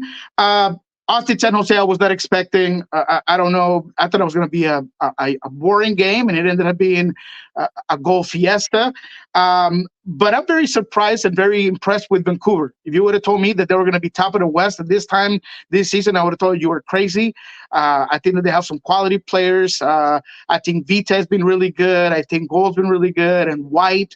They have options up top now with Fafa, and it just seems like they have something going well in this Vancouver team. So they've been interesting to see. They're probably the most surprising out of the West today. And when it comes to the Tráfico, I thought that the LA Galaxy did enough to equalize that game. I thought that the PK was made up. There's no way that that's a PK, in my opinion. You can tell that the defender is pulling his leg back. Bouanga looks for the contact. He fakes it. He's already fallen. That should never be a PK. I thought LA Galaxy did enough to tie that game up. We gave Jordan Morris a lot of heat for missing that gimme shot in front of the Quakes in a tougher environment with rain. Bouanga gets a gimme one here that there's no goalkeeper. He's in front of goal. He puts it above, and that just tells you that maybe they're not as sharp as they've been in the past. So I thought it was a good game. LA Galaxy could have tied it up, but I think LAFC knew exactly how to attack the Galaxy, and they've had a little bit of they've had their number in the time being of that rivalry in general. So I just thought that they did well to beat up the Galaxy team at the end. But did the reffing help? Yeah, absolutely. One more topic before we get into cliffhanger. Emmanuel Reynoso. And it was disclosed by Chief Soccer Officer Khalid El Ahmad with Minnesota United that Reynoso had meetings scheduled in Argentina last year, and I don't mean like 12 months ago or whenever, but last calendar year, and this year, and basically ghosted both meetings. Yeah. Don't know the reason, don't know the rationale. You hope that for someone, if there are deep thoughts that Emmanuel Reynoso is having right now back home, that he gets the counsel that he needs in this kind of a situation. But it is an eyebrow raiser with what's going on with Reynoso in Minnesota United right now. Twice doesn't show, and Minnesota United's without their best player still. Look, man, I want to be very honest. I think that being talented is one thing, and being great at what you do is one thing. But me, if I was an owner of a team and I got to pick a guy that's extremely talented, but he isn't responsible, he seems like he doesn't really care, he has all these problems outside of the field, and then you give me a guy that maybe is not as talented, but he puts in a lot of effort and he's there every day and he is a model citizen, I'm going to go with the guy that's a model citizen, especially if I'm spending a lot of money on a player. I think Minnesota should have had enough of Emmanuel Reynoso, and not to be dismissful or insensitive about whatever issues he has as a person. But Minnesota United is in a position where they need to give their fans some results. And it seems like they've done good enough to start off the season where maybe you got to start planning to be without Emmanuel Reynoso, and maybe you got to cut your losses with him, because this is consistent. And every season you're trying to figure out what is he going to do wrong, when is he not going to show up, and you can't do that to a team. You can't do that to a team that needs to, first off, understand the module of a new coach, understand chemistry with a new system, and now you add something the size of Emmanuel Reynoso's distractions. It can become a cancer in your locker room. I mean, I just don't see how Minnesota doesn't just, let it go and cut their losses, because it's just becoming too much to handle, to bear for this Minnesota team. Yep, and so we'll see see if Minnesota tries to get some kind of special dispensation, permission, what have you, or do they use their get out of jail free card if they still have it? So we'll see what the latest is with Reynoso when we know more. All right, time for cliffhanger. Time to go through the matchups, and when you want to talk about one coming up this weekend, obviously we will allow for time more than normal, discussing Seattle, discussing Atlanta, and we'll go down the roll and lay it all out. Portland and LAFC kick things off, and LAFC is a slight road favorite going to Portland. That one is a 4:45 Eastern time kick on Saturday. Then the 7:30s. Montreal hosting Cincinnati. Seriously, yell. If you want it, like I said, as always, just what's the numbers on Portland? Plus 164, slight underdog at home. And what about that draw? Plus 263 in the composite. Ooh, and how about goals? What's the breakdown on goals? All right, hang on just a second. Let me get there. The composite, once again, courtesy of our friends at Odds Portal, what they do is they take the average of, say, 13 to 17 different juice box purveyors, throw them in a pile, and come out with the average. Love it. 2.5 over under a minus 144. 3.5 is a plus 171. So basically, if you think it's going to be a 2-2 draw and you go over at 3.5, it's a plus 171. Yeah, man. I'll take the draw, and I'll take it with more than the 2.5. I mean, you look at both of these teams, they have shown throughout the season that they have the guns up top, but they have some issues in the back. So Portland has consistently made it very difficult for LAFC whenever they play right here in the Pacific Northwest. Yep. I see them coming in from a game that, although it was a 3-3, you might have some momentum, that the fact that you were able to come back from that. Love Evander, love Anthony. I think that Santiago Moreno is heating up. I see that to be a 2-2, 3-3 type of draw on that one. All right, so if you go 2-2 and you say 3.5, you're at a plus 171. If you think it's going to be 3-3, 5.5 over under is a plus 840. Oh, so that, yeah, no, I get that. It would be awesome, but I'll stick with the more sure juice box there with the 2-2. 3.5 is a plus 171. All right, Get into the 7:30s. Montreal is a home favorite against FC Cincinnati. Charlotte on the minus side, favored at home against Toronto FC. DC favored at a plus 108, hosting the purple team. New York City FC on the minus side, favored against the Revs. Red Bulls favored on the minus side against Chicago. 8:30, and this is where we stop because it involves Seattle. Seattle on the road at FC Dallas. Seattle a plus 145. Your draws a plus 219. FC Dallas basically a plus 200, but you're a road favorite on the plus side for the Seattle Sounders.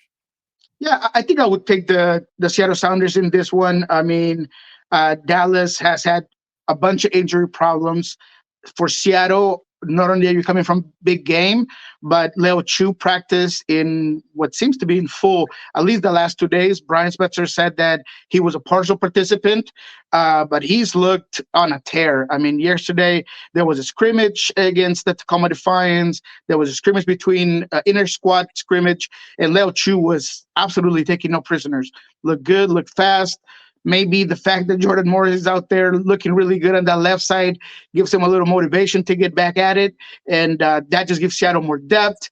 I talked about Raul Ruiz. I think that the midfield is going to be very solid. Maybe João Paulo start this one. Maybe he just comes in the second half. It's a work in progress with João Paulo, but having him back is huge.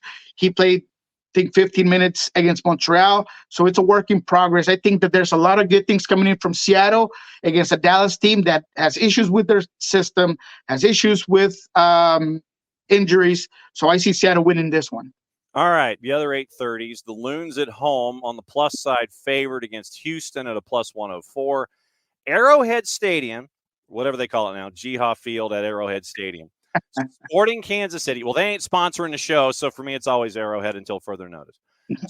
Sporting Kansas City at home, favored at a plus 122. Draws a plus 259. Messi and friends come to town at a plus 204. Uh-oh. I don't know, man. I might take Miami with those numbers, man. Look, I understand that they just got beat up, and you're going into a game that you're potentially going to have to rotate a lot of players in general. But maybe you don't. Maybe Tata just surprises you and says, "Look, we got to shake this rust off. We got to shake this L off our systems, and we need to give the fans something to smile about, and don't go in here and they really hit up Sporting Kansas City."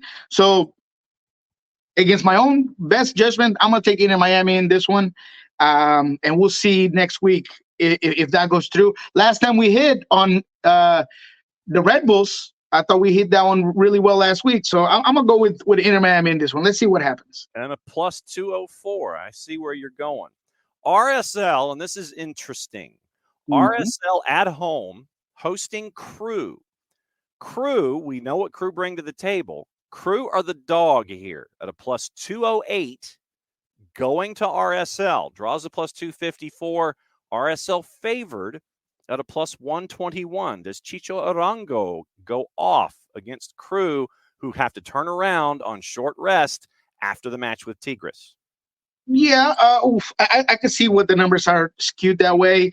I'll still go with the draw. I think Columbus has shown that, like I said, regardless of who's in there in the rotation, they are a very systematic team.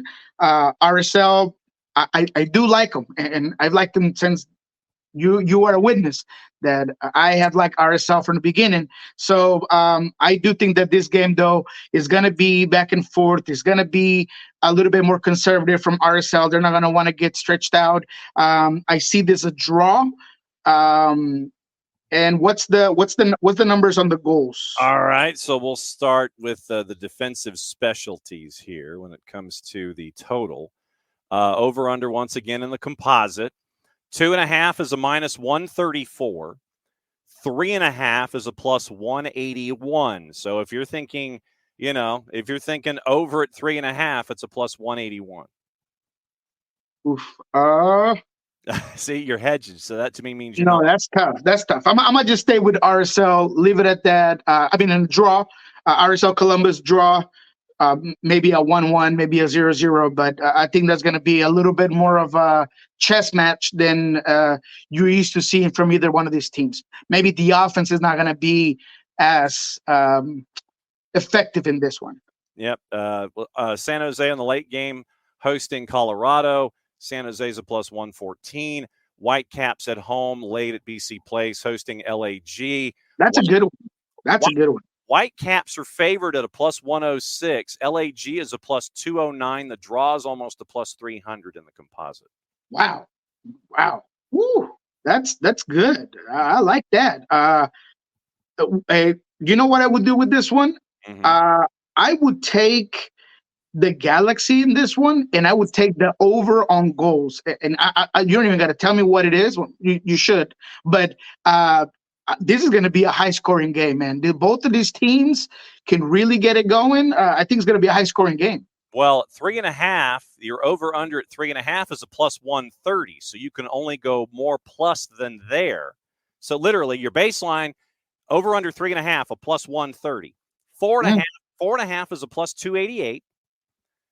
And 5.5, if you're really feeling it, is a plus 620. I don't think they get to 5.5. I don't think it's necessarily 3-3. You know what? The 4, I wouldn't do it, but 4.5 seems tempting. I'm just taking LA Galaxy in this one. But the 4.5, a 3-2 game would not be crazy for these two teams. Fighting the top of the West, that's a good game. But I'll take the Galaxy, no goals. Plus 288 at 4.5. All right, 2 games left on the board. All Caps SC hosting Austin at a minus 143. No real surprise, but the early game on Sunday, Atlanta United favored at home against Philadelphia Union. Atlanta United plus 108. Your draws a plus 284.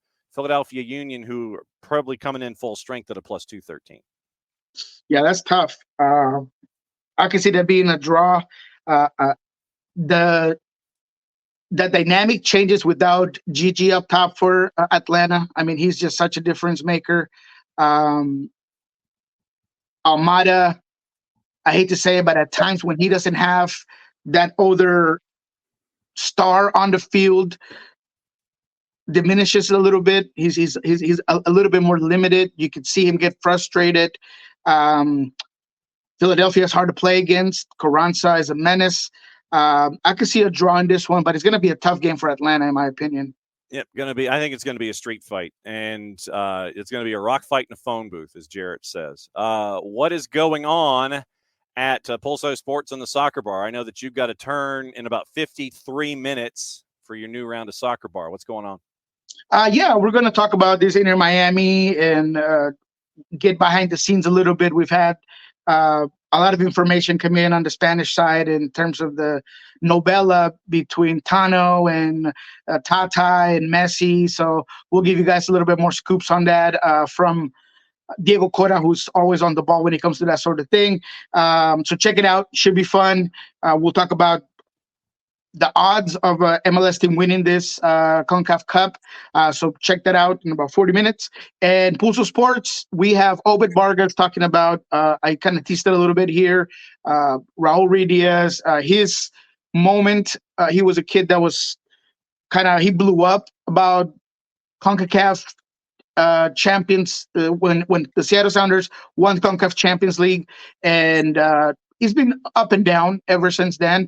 He's been a starter since Joe Paulo has been injured, but now with JP back, he could be maybe getting some minutes pulled back. So he talks about that balance of being happy of getting JP back, but understanding that he's going to have to continue to play well if he wants to maybe be that partner to JP and not hit the bench. So really good interview with Obed Vargas there at Pulso Sports. All right. So 4Card is asking, okay, what's the link to the Soccer Bar? How does 4Card get to watch what's going on at Soccer Bar?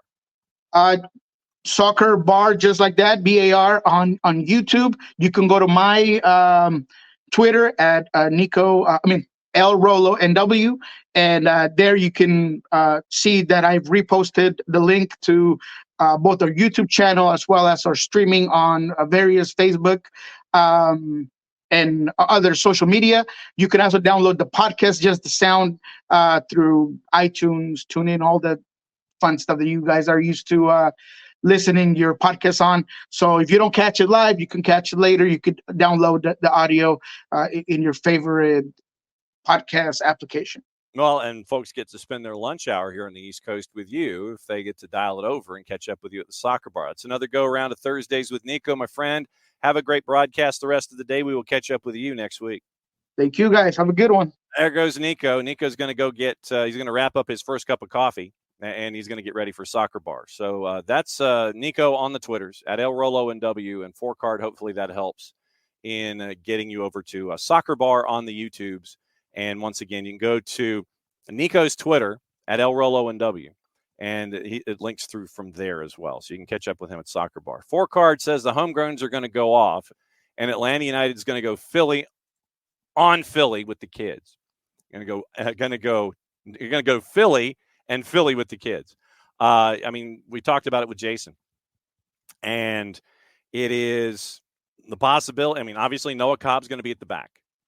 Luis Abram with the left foot will be a left center back. And then the other question, obviously, is up top. Once again, we don't have answers, but try and keep Yorgos Giakoumakis off the pitch. But once again, bone bruises, and, those of us who are mere mortals and the wannabe athletes, we take a step wrong, we make contact with something, we kick a table, or we cut a corner, and we get those bone bruises. We know how that is when we cut a corner and we hit a table leg. For the professional athlete, it is a far different thing. And you have pain thresholds and all that kind of stuff. But no update yet. Probably an update tomorrow on Friday about Yorgos Giakoumakis. But at the back, it is going to be probably Luis Abram, Noah Cobb, and then Efrain Morales, line one. So remember, here, you heard about Efrain Morales. You've heard Efra grow with our broadcast of Atlanta United 2 Soccer here on the network. Efrain Morales is probably going to be on line one as a part of the Game Day 18 for the matchup against Philly. So keep an eye out on that. Up top, once again, no Jamal for a couple of weeks. And we don't know, like I said, 2 to 4 weeks on both Derek and on Jamal. But recovery and 2 to 4 weeks could mean more, could mean less, just depends on how the body responds and how you respond to treatment. So keep an eye on all that stuff. But Efrain Morales, don't be surprised if he's in the Game Day 18, and he's the number 3 when it comes to center backs. And we'll see what happens with Efra on the weekend. So very, very busy week, 2 weeks really for us here at the network. All week long, it is high school action. So once again, I think it's 6 and 8. It is 6 and 8 at Decatur High School, weather permitting. St. Pius and Decatur, right there. Soccerdownhere.mixler.com. Download the Mixler app, MIXLR. And then what you do is you go to Soccer Down Here, set your notifications. When we're live, you can follow us on Mixler. All of our live matches are here. And what you can do is you can go back if you miss it live, even though we don't recommend that. You miss a match, you can go back and listen. We archive them. And so if you miss a match, go back and listen there. So it's been high school all week. It'll be high school tonight, weather permitting, high school tomorrow in Gainesville, and it'll be Johnson, Gainesville doubleheader up at City Park. Saturday, Jason's got the U19s, and so you'll be able to catch up on the U19s. Sunday, it's the first team. Jason mentioned the broadcast plans for Atlanta United on Star 94. And then once again, Monday night, it is soccerdownhere.mixler.com. On our live platform, it is Union 2, Atlanta United 2 from the Fraction. And then we get into the high school playoffs, and I'm trying to see so do we have anything next week? Playoffs. Right. We also have the event at Slow Pour on Monday night for those of you that will not be at the Fraction and will be in Gwinnett County. We've got the event at Slow Pour. I will be at that event while Jason, Maddie, and the cast of thousands. Morning, Alex, will be over at the Fraction for Union 2 and Atlanta United 2. And David, Gigi and friends made the Chicago D look like tables or traffic cones. Absolutely. And that's the other issue up top. Rios probably playing on the roster.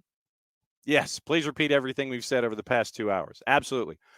Spent a lot of time talking about Messi and Friends. Spent a lot of time talking about the new training edition at the Children's Healthcare of Atlanta training ground.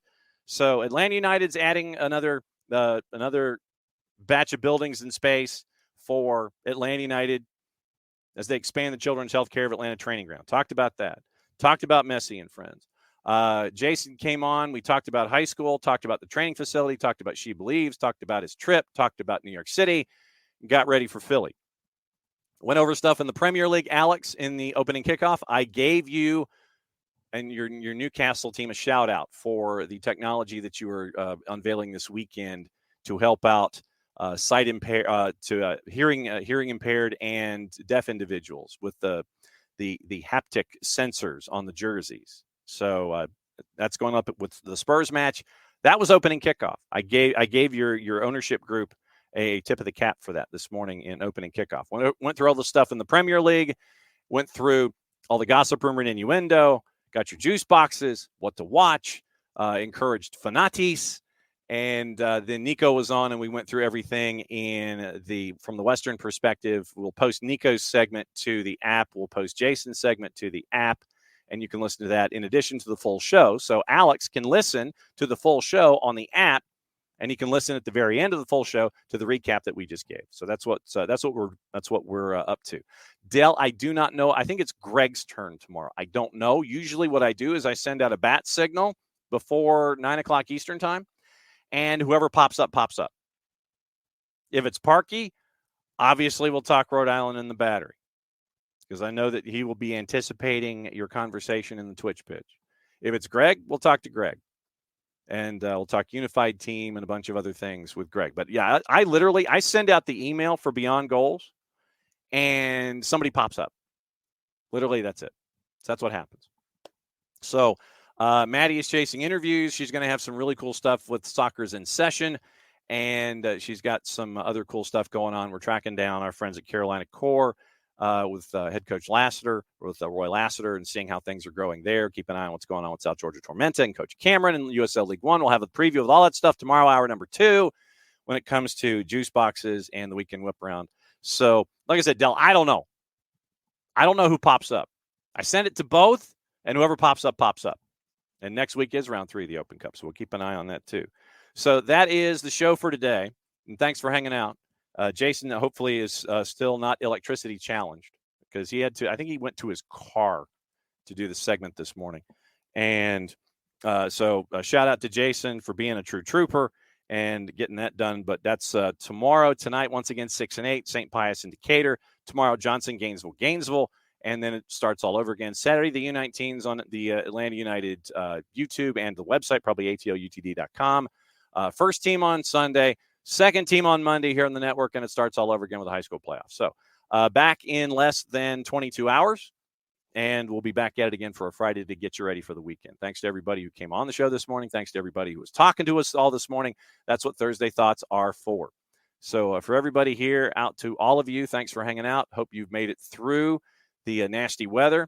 Hope the nasty weather continues to evade you for yet another day so we can all get ready for the weekend. Since that's the end of the show, Mucha Platiel played safe. That means I get to do this. We'll catch up with you again, 9:05 tomorrow morning.